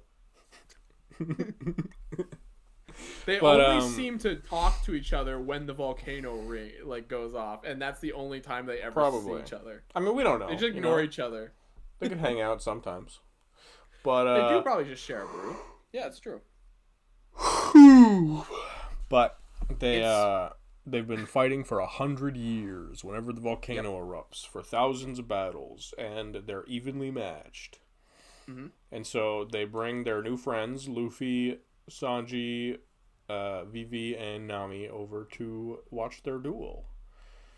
We, in particular, Usopp gets a lot of character development in this part of the story because this is kind of what inspires him personally. This is like he sees these giants and he's like, yo, this fucking rocks. I love this shit. Yeah. This is what I want to be when I grow up. He tells a fake story to Brogy, and then Brogy's like, yo, you're my goat, bro. Yeah, I wish to be like you when I am older. He calls himself the Destroyer. Usopp the Destroyer, and then Brogy calls him that, and he goes, yeah. I love that scene so much. His face is perfect. He's like, so good. He's so good, dude. Oh my god. Zoro gets some paint on his leg and he becomes really happy. And then Nami gets paint on her leg and she becomes really nonchalant. Yep. And then Brogy's brew was poisoned. His belly explodes. It turns out there's something going on the island. Guess what? There's evil afoot. They're here. They followed them. But there's something even worse on the island. The Cum Man is here. The Cum Man cometh. The Cum Man is here. Played by the GOAT, Daniel something. Daniel. Oh, good old Daniel. I don't even know if his name's Daniel. David Delsmatian. David. What the fuck? Why did I call him Daniel? Daniel. That's what his name is. You're right. It is David something. You're absolutely correct. Who? Yeah, perfect David casting Desmalchian. As usual. I hate his disgusting. Yes, I hate his disgusting fingernails so much. He's gaunt. He's got white, gross, gaunt skin. Porcelain white. It's freaky. He is disgusting looking, but the exact look for the character nailed to perfection. Yeah. As usual with this show. No surprises there. Hair. And he's like, I got a plan. Then also we meet Miss Golden Week, which is this little girl character who does the painting and is obsessed with dolls and toys. She has emotional paints that can change. She might be the best character in the show because she's actually a collector, just like us.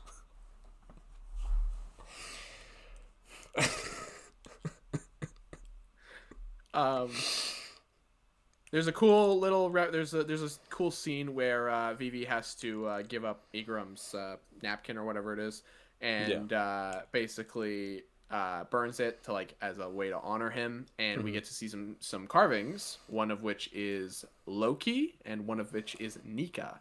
And I thought that's where the Nika references were going to end, but no, there is a mention of Nika in the next episode, Yes. and there is also a song that is very much talking about the sun god and very much like they're really leaning into like the sun god worship shit, which is so cool this early on because it was never really a thing. So yeah, they're really setting up the Elbath lore, which is great shit. It's so cool because it's kind of simultaneously what's going on in the manga right now. What's going on in the manga? And what's all that's happening in the manga is that they're just throwing guys at people. I don't even know what's happening anymore. I haven't been keeping up with it, to be honest. But, yeah, fucking Brogy's stomach, like, explodes, but he's fine. And then, except he's not fine, because then he gets stabbed in the gut. He gets stabbed by Dory. And, he loses. And Dory's really sad that he lost his friend. Yeah, he learns it was a ruse, and then he's like, "Oh fuck!" It's true, and then he gets cummed on at the end. He does. He goes, "No!" He gets cummed to smithereens, and then in the next episode, Luffy gets captured, Nami gets captured, Sanji gets captured, Vivi gets captured. Everybody gets captured except for Sanji and Usopp. Mr. Prince, the goat. Sanji's subplot in this episode is hilarious because he just doesn't really do anything except he finds a house and then kills a rat. He walks around, finds a goo house, snaps a bird's neck, answers a phone call, and then kills an otter. Yeah, he's an otter. I always call him a rat because he's a disgusting looking freak. He's like an otter beaver creature. He is a disgusting evil fuck. Repugnant piece of shit. But we get to see Luffy have an emotional fucking breakdown because he's just get like insane, like the paint powers are like breaking his mind. Yeah. He's got there's a part where he has the sad paint and the happy paint on him, so he's like crying and like smiling and he's going and he's losing his goddamn mind. No, she wipes the sad paint, paints the happy paint. But as soon as or not the happy paint, the content paint. But as soon as she switches the paint. He doesn't go content. That's when he's like, I won't give up. Well, I mean, look at him. He's fucking freaking out. He's tweaking. He's losing. She stabs him in the hand with a fucking paintbrush. Shit's fucked up. That was fucked. I was like, oh my god. Yeah, how that was strong rough. Is that goddamn paintbrush that you could just stab it through his goddamn hand? Yeah. Hilarious, by the way. Inaki is great as he's an amazing actor, but incredible. this scene really shows his range like really well, which is really and there's a lot of scenes in this season that show his range, but this one in particular was like, yeah, he could nail some of the more emotional shit. Like I'm not worried about him at all. Yeah. Fucking Zoro's talking about boners or some shit. Yeah, and then Sanji finds the little cum house and he finds a snail and he gets on the phone with Mr. Zero. And what a great little scene where Sanji is like trying to sell him on this shit. And then, Sanji gets attacked by the cavalry arrives. Fucking Miss Friday and Mr. 13? Yeah, 13. Okay, that's who it is. The Unluckies, who are just absolute freakazoids. Come down. Which also means Sanji kills the weakest members of Baroque Works. So it's true. It's not really a feat. No, but he does snap one of their necks like instantly. Mm-hmm. And the bird. Then it's a little bit more of a fight with Mr. 13. Sorry. Yeah, Mr. 13. Yeah. And Sanji does say a funny. He does go, "You gotta be fucking joking." Which makes me laugh because Zoro said fuck last season, so Chopper better say fuck next season. That's all I'm saying. That scene is great though. I love when he's fighting them off. There's like a one shot where he's just kicking the fucking thing around the room, like he's like stabbing his back and he's like sounds like throwing it. It's very like it feels like something you'd see in Guardians of the Galaxy. Someone fighting Rocket or something. Super Guardians and Mr. Zero's just on the line like waiting like. Listening to his hold music. that was the one scene where I'm like, again, we don't even see fucking Joe Manganiello's face, but he just nails it from that one scene. I was like, oh yeah, this guy's Crocodile. He got it. And then most of this episode is Usopp like trying to figure out what the fuck to do, like tweaking, losing his mind, but also building up the bravery to do what he has to do, which is good. He saves Luffy completely by coincidence, basically, because he just steps on the fucking paint thing and just slams his Golden Week in the face. It gives her every range of emotion, and she has a fucking psychotic breakdown. Like, lobotomizes her. I said in our previous recording, I feel like it probably actually killed her. Probably. I doubt we'll ever see her again. Yeah, and then he saves Luffy, and then they go and try to save, the gang, Zoro and Nami and Vivi, who are being held up by this scary cum artifact. Yeah, the cum cake. Melt on them and the cum cake and harden them and trap them. So it's up to Usopp to save the day. While Luffy runs off to fight the cum man. Yeah, he's distracted. He's got his own agenda. He's fighting the cum man. And what a great little showdown they all have here in the... It's so good. Usopp gets his fucking flowers, and he deserves it. Usopp gets his fucking head caved in. He literally dies. Takes 100 tons to the face. Yeah. But he outsmarts Miss Valentine, and he frees, his crew. He saves them. Yep. Zoro gets cool flaming swords. It's epic. Yes. Zoro murders Mr. 5. At least we don't see him again after this scene, so I presume he died. It's true. And then the girls beat the tar out of Miss Valentine, but they don't kill her. They leave her alive. For now.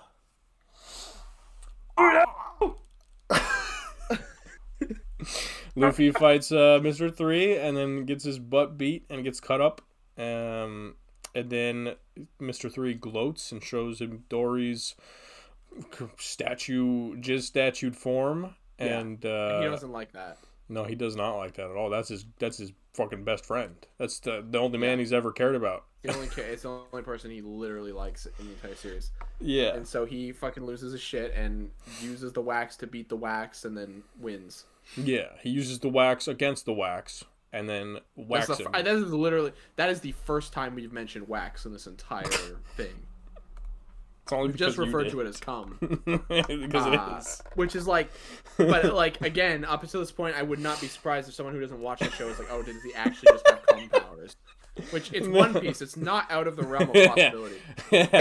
Oh, man. But, no, it's wax. It's wax to harden. It is wax. We got it. It's fucking wax. It's fucking wax. Anyway, Luffy beats his ass, and then he saves Dory.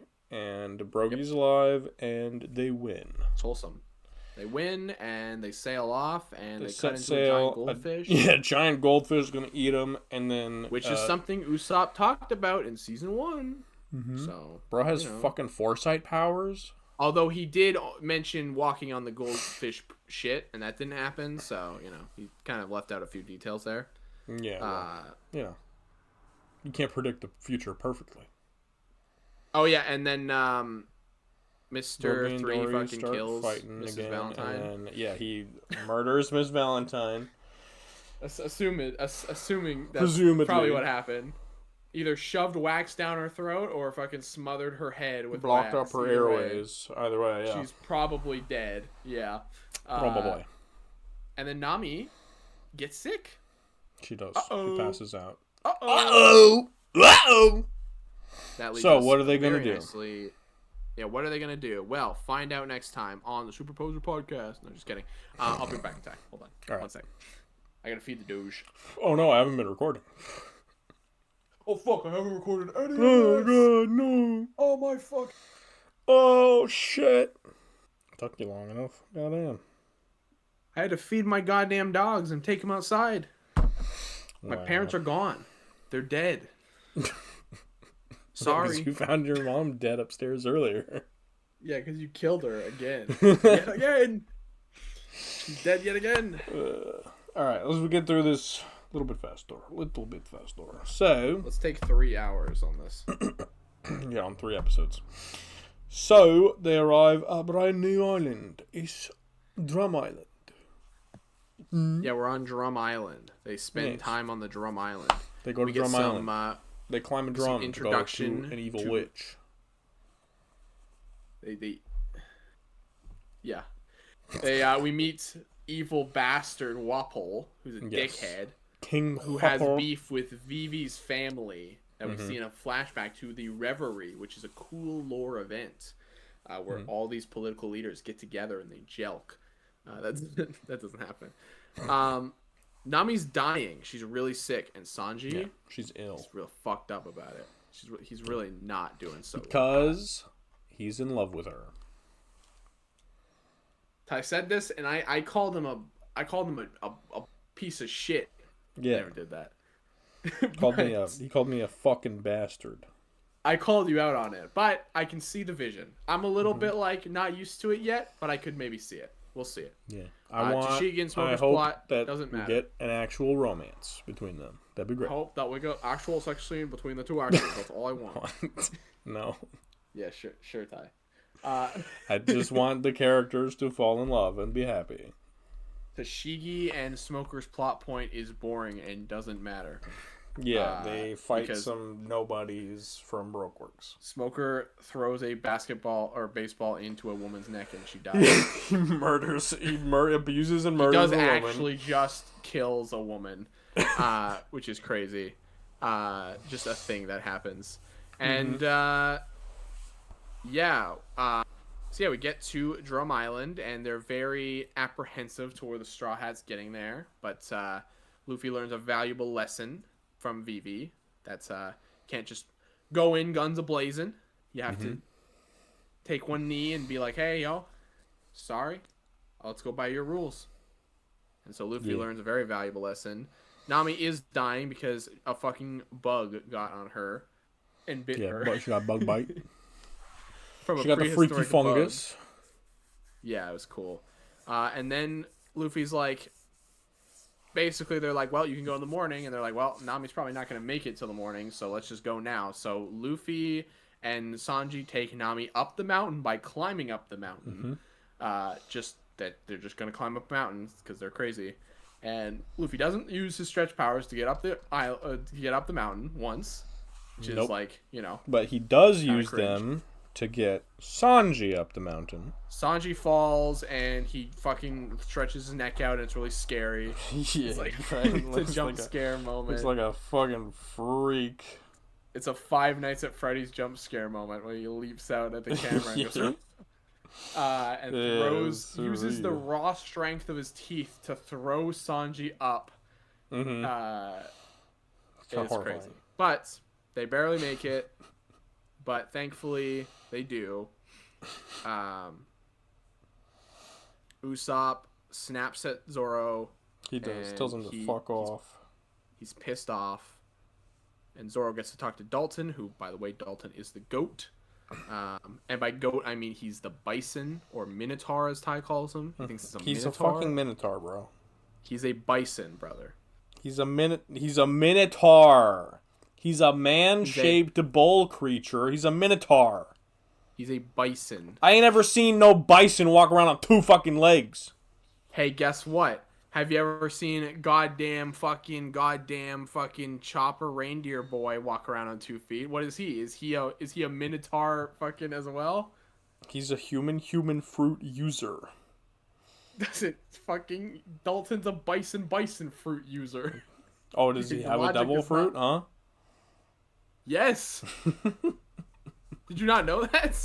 No, I didn't. I'm fucking with you. You just assumed he could. Okay, I was gonna say, did you assume he turns into a bison? Yeah, bro, he's just naturally a minotaur. He just turns into a minotaur. Hell yeah. And then Nami's she wakes up in bed and she's all not healed, but she's doing better. Yeah, and she's looking better. We find out the doctor, Tony Chopper, is there. He's here. The little creepazoid. And Luffy, shiny breasts and all, runs into the room and is in love. It's like love big with shiny first sight. titties jiggling. he does have shiny ass breasts in this scene. And then he goes description. That's just real. He's got big shiny boobs. He does, dude. And then he's like infatuated with Chopper. Yes, this weird he's little in love. freak. It's love at first sight. We meet Kureha too, who's an asshole. She's fine. That leads us into the next episode. She's not bad. She is unlikable. No, she's not. The Sorry, fuck are you no, talking that's about? not the term for it. She's crotchety. hard. She's a hard ass. She's a hard ass, yeah. Tough love. Hard ass. Yeah. That's her. Yeah. Yeah. Yeah. So then the next episode is Reindeer Shames. If you didn't get it, 2020 Chopper is Rudolph, but blue nose instead of red nose. And he's not allowed to play in the reindeer games.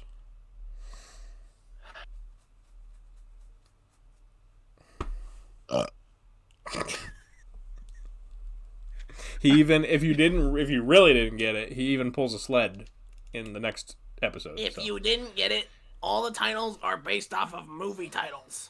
No, they're not. They actually are, except they're for movie Wax On, references. Reindeer Games isn't a movie title, as far as I'm aware. It is. What movie? Reindeer Games. What, directed by who? It's called Reindeer Games. Fucking know. Martin Scorsese. Name every cast member. What was this movie directed I've never heard by? of a movie called Reindeer Games. I just know it from the Rudolph story. Have you heard of a fucking movie called fucking Risky Business? Yes.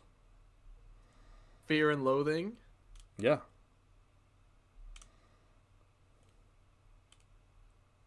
Nami Dearest? I presume that's replaced with someone else's name. Because that could be a billion movies, I'm sure. Mommy Dearest. I don't know. Anyways, doesn't matter. This is the Chopper backstory episode where we get to find out about Chopper's dad. Adopted father, yeah, pretty much. Adopted father, Dr. Hirlik, who is a quack. He's not good. He's no good. He's a bad doctor. I mean, he is good. He's a mad bad. Scientist.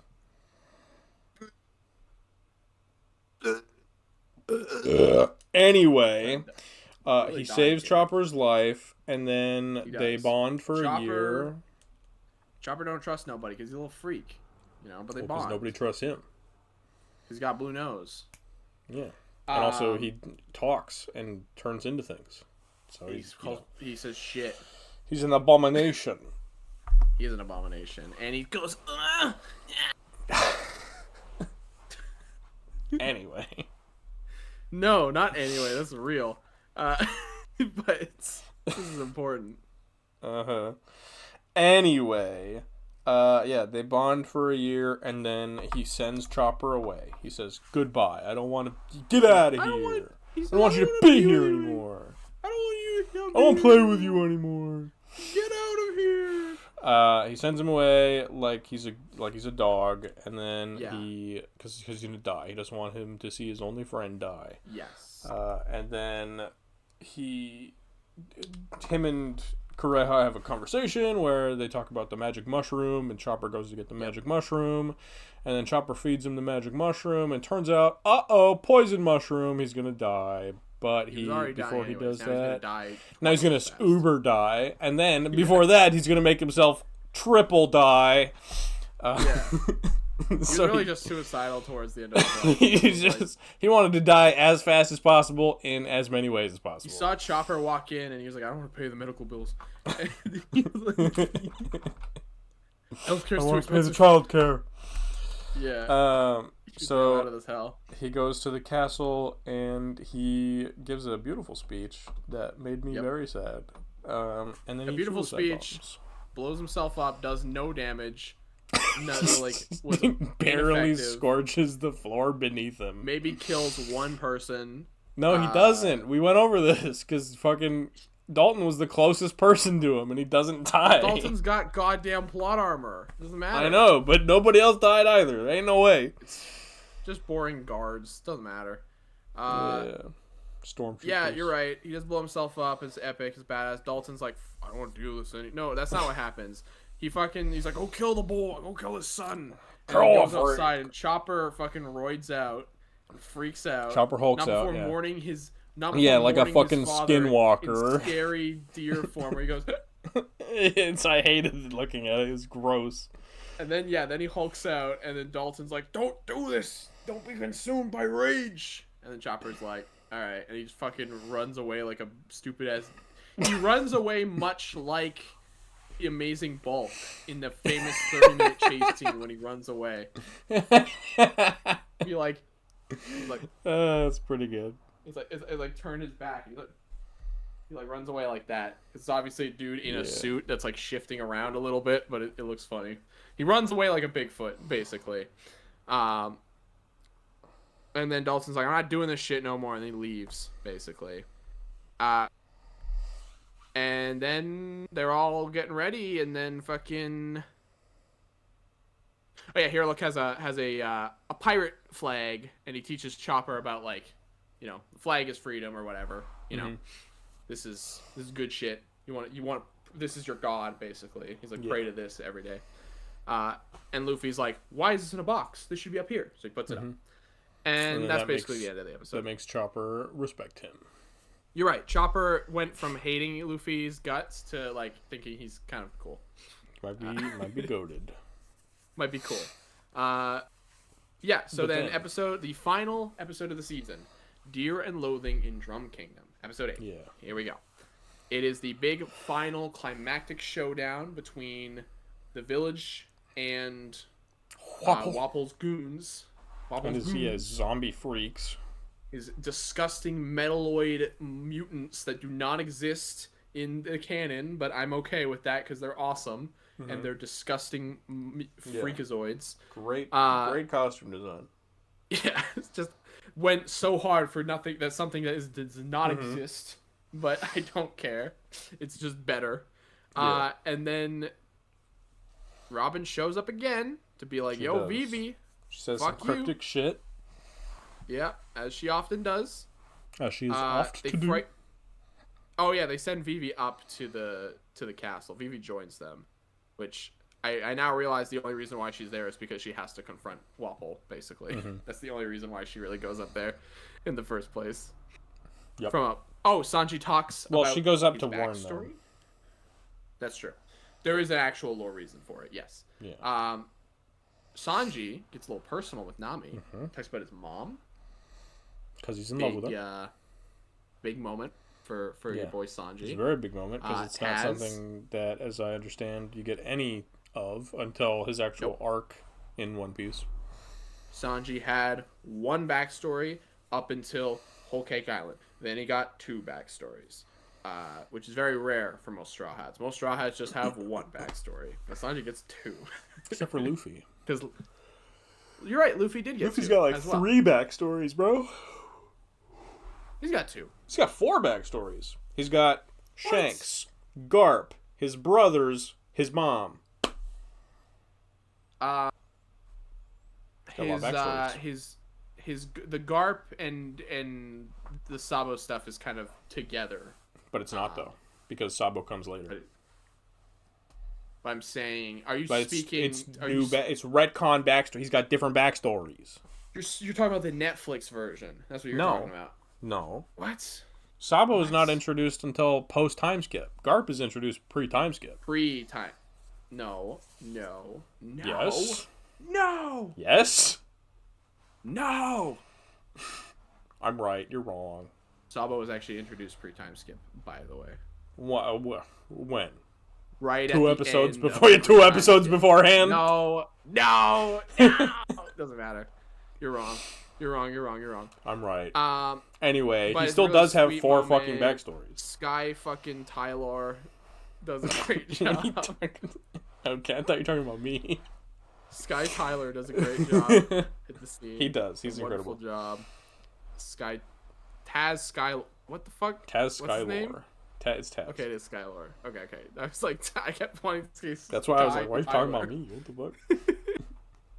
Wapol fucking yells at everyone and then gets distracted because Luffy doesn't give a fuck. Luffy does I love not. that scene. He's like yelling and he's like, "What is he doing?" He's such a joke. I respect Luffy so much for not giving even a singular fuck about this guy. Yeah, Wapol's a dickhead. I do love his design, but he is an unreasonably evil asshole who has freaky ass powers, which is cool. His fucking parts shift around and he does cool transformer shit. Yeah, he makes great. a fucking hippo mouth. Everyone fights. Tyler had a really big fucking issue with the Afro guy that has adhesive. So yeah, hair. fucking everything in this show, I took it face value. The motherfucker who doesn't have a devil fruit, doesn't have anything. He just has an afro, rips some hair out, rubs it on his chest or whatever, and then can stick it to people like super glue. Like, huh? That's a thing in real life. That's a thing in real life. No, it's not. No, it's not. It is. Taboo and monks, they actually do that shit. They're bald. They have hair that they pull out Monks of are their bald. fucking heads. Yeah, that's why they're bald, because they pull out all their hair and glue it to people. For fighting Wapol pirate For fighting members. Baroque works, yeah. They're not even Baroque works. They're just dumbasses. I know that. But the day is saved. Luffy and Sanji knocked the fucker out the window. Yeah, they tag team murder his ass. And life goes on. The soldiers fall apart, which implies Wapol dies horribly. Yeah, which is goated. Is a decision to be made, I suppose. which probably won't affect this show, but no, God no. might affect something later down the line. It's we'll not. see. No, because they're just gonna rewrite it. It's true. They're gonna delete Wapol from the picture. Good. He doesn't need to be there. And Luffy, well, he's a really good character. No, he's not. No, he's not. But he's a goat. You could not possibly Mom, stop calling me that he's a great character. Mommy's calling me again. I thought she was dead. Did you tell Mom I said hi? No. What the fuck, bro? I said Tyler's skin is rotting immediately. It's mean. It's not mean. I'm just saying it. It's just a fact of life. No, didn't even tell her I said hi. That's fucked up. No, I'm sorry. I was distracted. They were talking about a Long Beach, and I got confused. Long Beach? Yeah, no, not Long Beach. A Long Beach. Oh, not the why Long are they Beach. measuring the Long length Beach. of the beach? They're just like, yeah, they're just out there with rulers, fucking trying to make this shit happen. What's the longest beach in Canada? They're like, let's go look for the longest beach in Canada. Why do they sound like Caillou? That is. That's not what Caillou sounds like. Kind of. It's me, Caillou. Yes, very good. I want a baseball bat. Anyways. Anyway, Wapol's Luffy- ass dies. They Luffy say the day. sees Chopper, the freak of nature that is Chopper, and says, "Yo, I want you on my crew, bitch." And Chopper's like, Chopper's "But I like, can't. no, I but can't do this." Shut the fuck up! You're coming with us. We're taking you hostage. It's a great scene. It is. But Chopper is like, "I'm gonna go be a doctor," and Korea's like, "No, fuck you, Chopper." And he's like, "Ah." It's literally what happens. And basically, yeah, they convince Chopper to come with them as the crew's doctor. And we find out that Koreha had indeed decided to continue with Hiruluk's work. And she does the thing that he wanted to do, which was put pink juice into a cannon and shoot and make create pink snow. Pink blossoms all Pink over the snow. country and make the top of the mountain look like a big tree. Yeah, big cherry because blossom tree. That is the placebo that made him feel better in the first place. Yeah. He saw cherry blossoms and he was like, Chopper- oh my god, pink leaves! Oh, Pink leaves! fuck. That's what he did. But Chopper fucking screams and cries on the boat, and he's Yes. really sad, and he doesn't do the And then- face. No, he doesn't, which fucking sucks. This show's ass! And Unwatchable! Zoro picks him up, and it's really wholesome. Yeah, it's cute. And Kureha goes, he reminds me of Gold Roger. Oh, sorry, Gold D. Roger. Yeah, Gold D. Roger. She looks in the camera. Dun dun dun. D. Roger. It's a plot twist. The Will of D. Yeah, she does say the Will of D. And it's the first major hint that something fucky might be going on.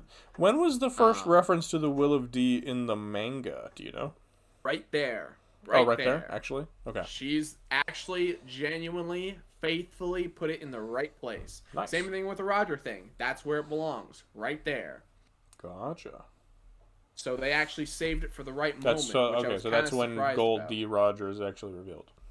That was the first time of all characters. Correja is the one to give that information to us. Interesting. But she's also 130 something years old, so you know she's got info. She knows about Roger's life. You know, she knows the lore. They probably frigged at some point. I don't know. I mean, probably. Let's be honest. Yeah, Roger was a bit of a freak. Then they bring Chopper onto the boat. They're all vibing. They're having a good time. He's being welcomed. As any crewmate is. Luffy shoving sticks up his nose, which is a direct reference. Actually, there's two references. So Luffy goes like, Chopper! He does that or something. And then he sticks the sticks up his nose, which in the original, he just has the sticks up his nose and he goes, Chopper! So they just took those two things and made them separate things, which is weird. Yeah. But I guess it's cool.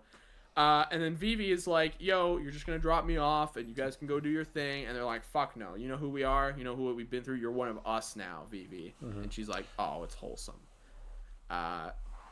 She said, yes, so we're going with you all the way. And then she's like, okay, well, here's the thing. If you're going to go with me all the way, I got to tell you some crazy shit. I got to tell you the dark identity secrets. of Mr. Zero. Dark secrets. Mr. Zero's identity. And we get our final scene with Mr. Zero and... Miss All Sunday revealed to be Nico Robin. Oh my god! And who is a child? Well, sorry, she's not a child. She's a child. She's a child. She's a child. Her wanted poster has an image of her as a child, and the internet hates it because she doesn't look like an anime character. She's an ugly child. That's so children mean, aren't Why would you say allowed that? What the fuck? I didn't say that's what everyone else is saying. You just said it, and you continued to say it by saying children aren't allowed to be ugly. I didn't mean it. I'm saying what they're saying. I don't believe you. She's a kid. You doubled down, brother. You doubled down. You're one of them. No, shut up. I love her wanted poster because it's so interesting because it's one of those early mysteries where it's like, what the fuck? Because she is an actual kill this child. And she has a bounty of 79 million berries, which is a lot. What Luffy's right now is 20 or 30. So it's 30. He's 30. Over double.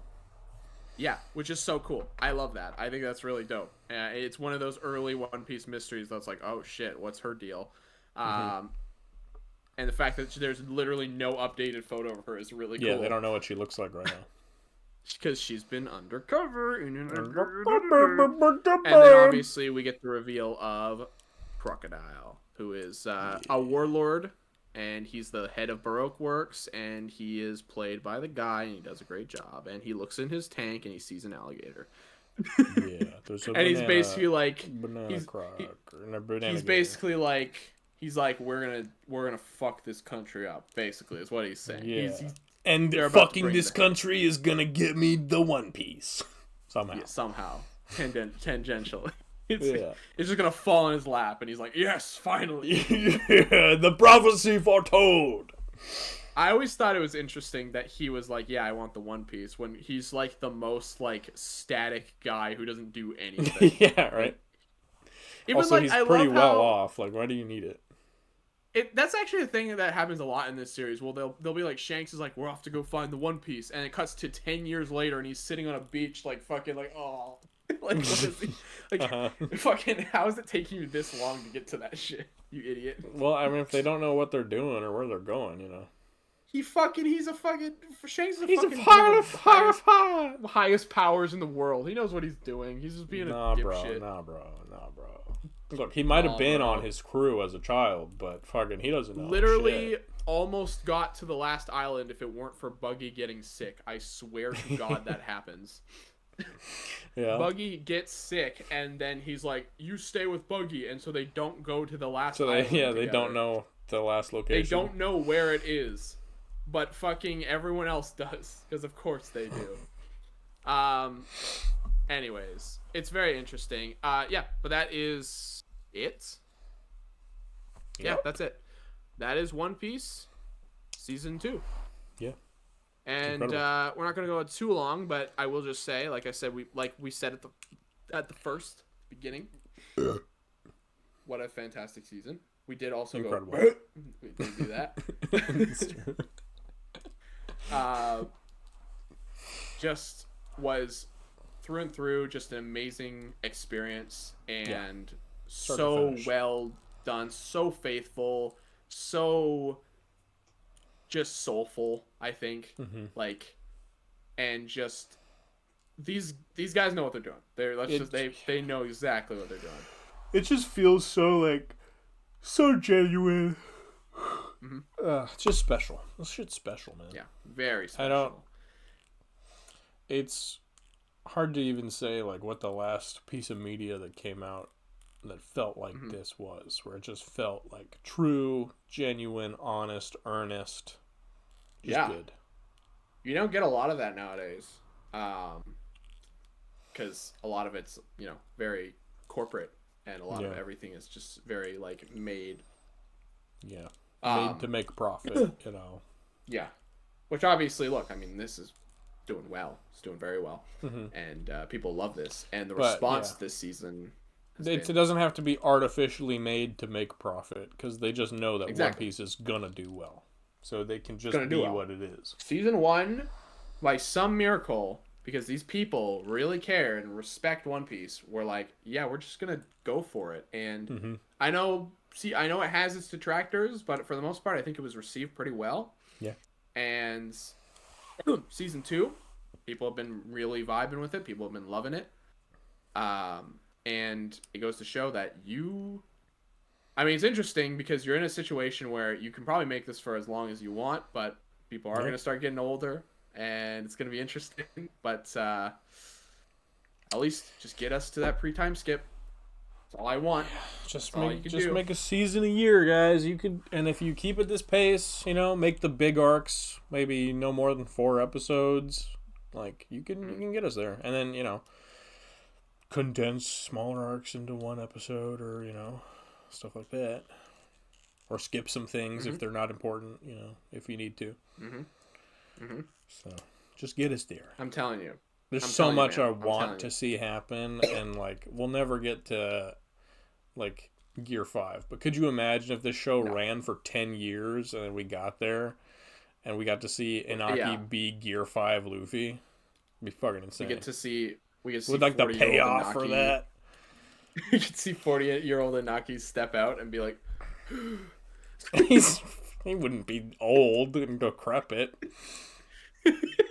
But it would be interesting to see like this journey go on for as long as Shanks' journey and see Luffy age, because it would have to be a different take on it, and see aged Luffy become Gear 5.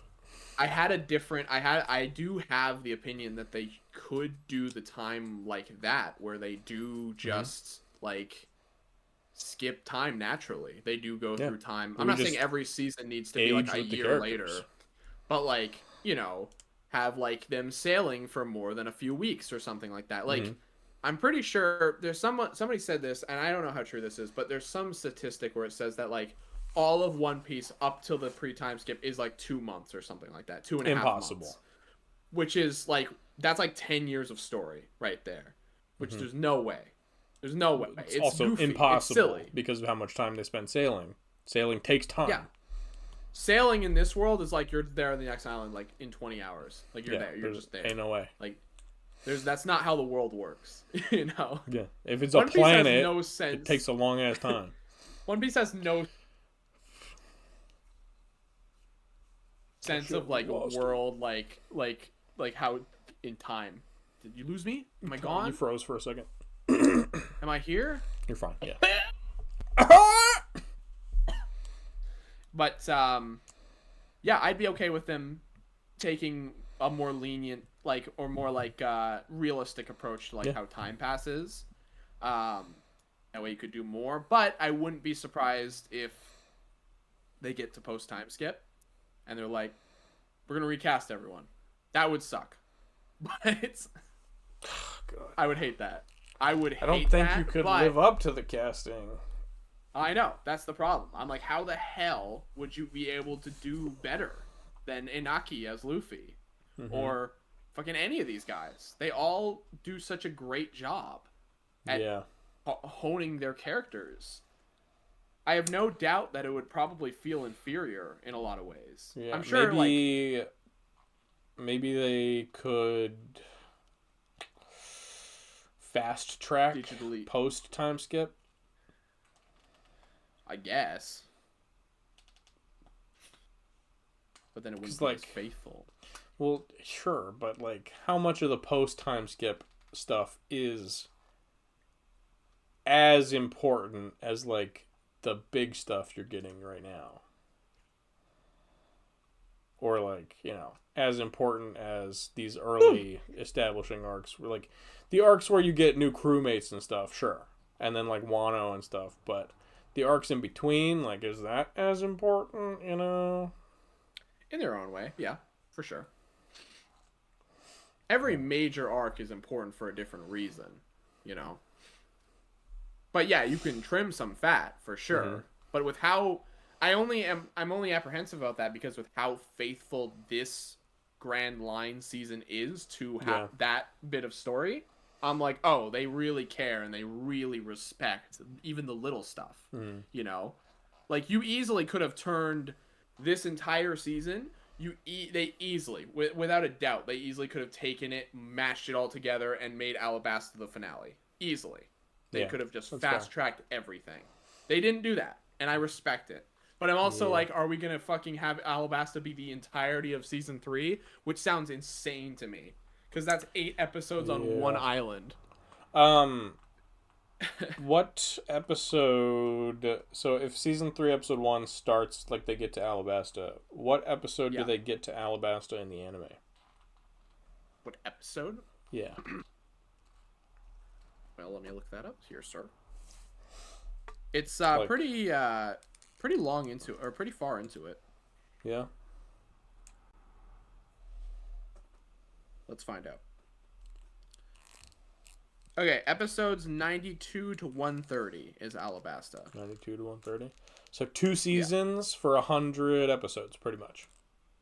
Yeah, basically. So... Yeah, because that's not even including filler, too. So, yeah. Yeah, I mean, that is including filler. You would need... you would need 20... At this pace, you would need 20 seasons to get to Wano. Yep. Which is... I have... Oof. I'm very curious about how they're going to handle Alabasta, because, again, I really don't see it being more than 4 episodes. Yeah. How many episodes is Wano in the... Or is Alabasta in the anime? Not Wano. I just told you this time. I wasn't listening. I was thinking about my statement. No, you said you acknowledged it. Episode 92 to 130. Yeah, I heard the first part when it started. I didn't hear the end part. To 130. So yeah, it's 40 episodes. Yeah. It's actually not that long. It's not that long, but it was the longest arc at the time. At the time, yeah. At the time, it was the longest arc, yes. And... Yeah, 4 episodes. Yeah, makes sense. There is... basically, it's split off into, like, a few sections. There's, like, we get to Alabasta. We kind of establish what it's like. We meet Ace. Then we go explore the desert for a ton of time. We walk through the entire desert, is what we do. Well, that could probably be condensed. Yeah, that's like a montage, basically. If not, like, a few scenes in between. Because I think Luffy goes to a village and, like, punches a guy in the head or something. So, you got... you could probably cut that out. No, because that's when Luffy discovers the fucking gift of water or some shit. So, he has to find that out. Water. And then Ace... And then they get to where they gotta go. They confront Crocodile. And then... they lose... and then there's kind of a rematch, and then there's set up for like the big war, and then the big war happens, and it's like a big old thing. So, Gotcha. it's like stepping stones. It's like boom, boom, boom, boom, and then there's the after Alabasta stuff, which again you can do in like half an episode probably. Yeah, like or it's like not 20 minutes. Yeah, it's not that long. Yeah, it's just wrap up. But the ending, you gotta nail the ending. What comes after Alabasta? Skypiea, my friend. Skypiea? Skypiea. Is that when they fight the lightning guy? Yep. Oh shit, that would actually be a really sick ending to the season. I'm really excited for Skypiea because it has one of the best starts of an arc and then one of the best ends of an arc. Oh, that's when Nami gets her lightning staff. She gets it from the guy. No. Isn't it? Nope. Does she get his staff weapon or something? Nope. What the fuck? Nope, she doesn't get that till like way later, post time skip. Oh, that's weird. I know. You'd think that that's what they were going for. Maybe they'll fast track that and just give her a more like elemental weapon or something because that'd be cool. But I don't know. Well, her staff did break, so she's gonna need a new one at some point. Yes, it's true. Yeah, but Skypiea is pretty dope. But I'm almost like worried. Would they be like confident with doing half of Alabasta and then half of Skypiea in one season? That's kind of like the tricky thing. They're both big. Well, how long is Skypiea?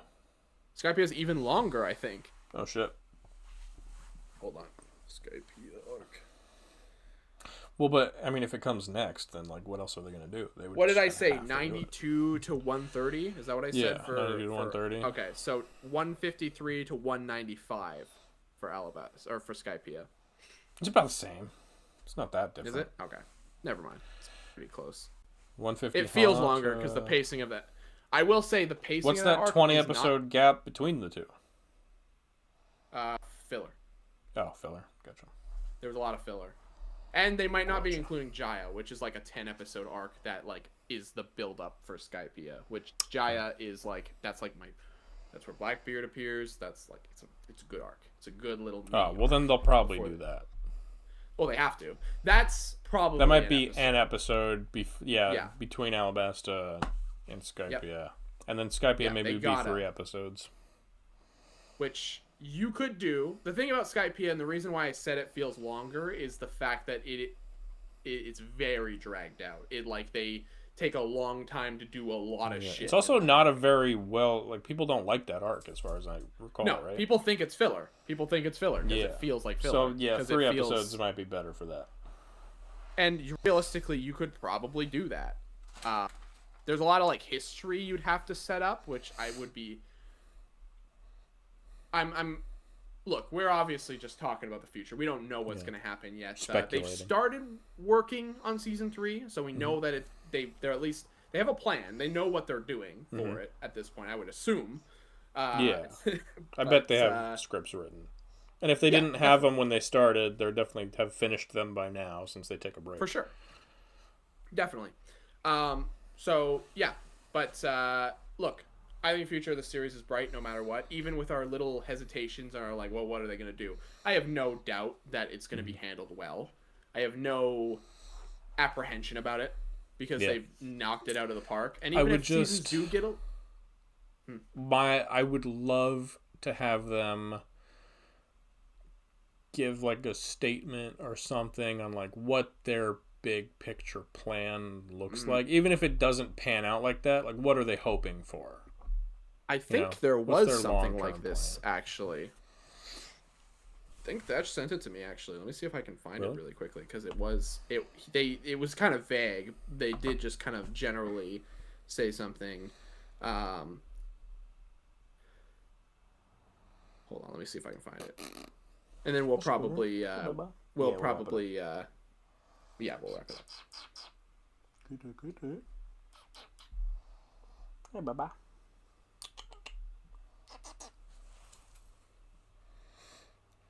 This is not what I want at all. No, I don't think I can find it. There was something, I think they did end up saying something along the lines of they're probably gonna I think they want to get to Marineford and then restructure, which might mean recasting, and then move from there. But either way, probably take a break, probably figure out what the hell they're going to do. But I think their goal is to reach the pre-time skip point, which is perfect. That's like 6, 7... Bad joke. That's like 6 or 7 or 8 seasons max, I think. You could probably knock that out. Boom, boom, boom, boom. Because I'm thinking... Alabasta. Let's for the sake of let's just say for the sake of this hypothetical, we're just gonna say Alabasta's 1 season. Okay. Season 3, Alabasta. Season 4, Skypiea. Season 5. Again, I'm this is generalization. Season 5, Long Ring, Long Land, and Water 7, and you could probably put Enies Lobby in there as well. So 3 arcs, 1 season. You could probably do it. Or that could be season 4 if season 3 is Alabasta and Skypiea. Well, don't mess me up here. I'm on a roll here. I've already forgotten what I was fucking talking about. Okay, let's say season 3 Alabasta Skypiea. Fine. Alabasta Skypiea. Season 3. Season 4, Long Ring, Long Land. Long Ring, Long Land. What a weird name. Water 7. Water 7. Enies Lobby. Probably all in 1 season. Yeah. Thriller Bark and Sabaody. Probably could be 1 season. I'm kind of debating how long they would make Thriller Bark's a long arc, but you could probably condense that shit down to like a few episodes. And then Sabaody, and then maybe ends on Amazon Lily, maybe. Okay. And then you would basically do Impel Down and Marineford and the finale stuff all in 1 season. So 4 seasons. 4 more. 4 more seasons. Not bad. They'll put us in season 6, which not bad at all. I mean, yeah, if after Marineford is time skip, basically, with a little bit of wrap up and whatever.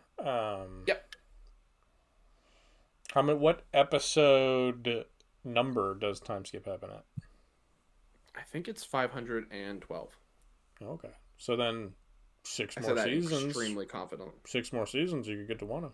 If you had that pace. Let's see.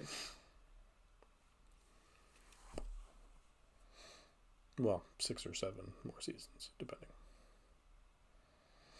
It's 516 is what it is. Okay. Gotcha. Okay. Yeah, so let's hope either way, they got time to figure it out. Let's let them cook. Let them cook, okay? Because they know what they're doing. Season a year and you'll have no problem getting there. So do it. But don't sacrifice quality. Give us the quality. Let's give them some benefit of doubt. Just put all of your money into it. All right, let's wrap it up. Okay, sounds good. Thanks, everybody, so much for joining us. That was One Piece. Bye-bye. That was One Piece. Bye-bye. That was One Piece. Oh, fuck. All right.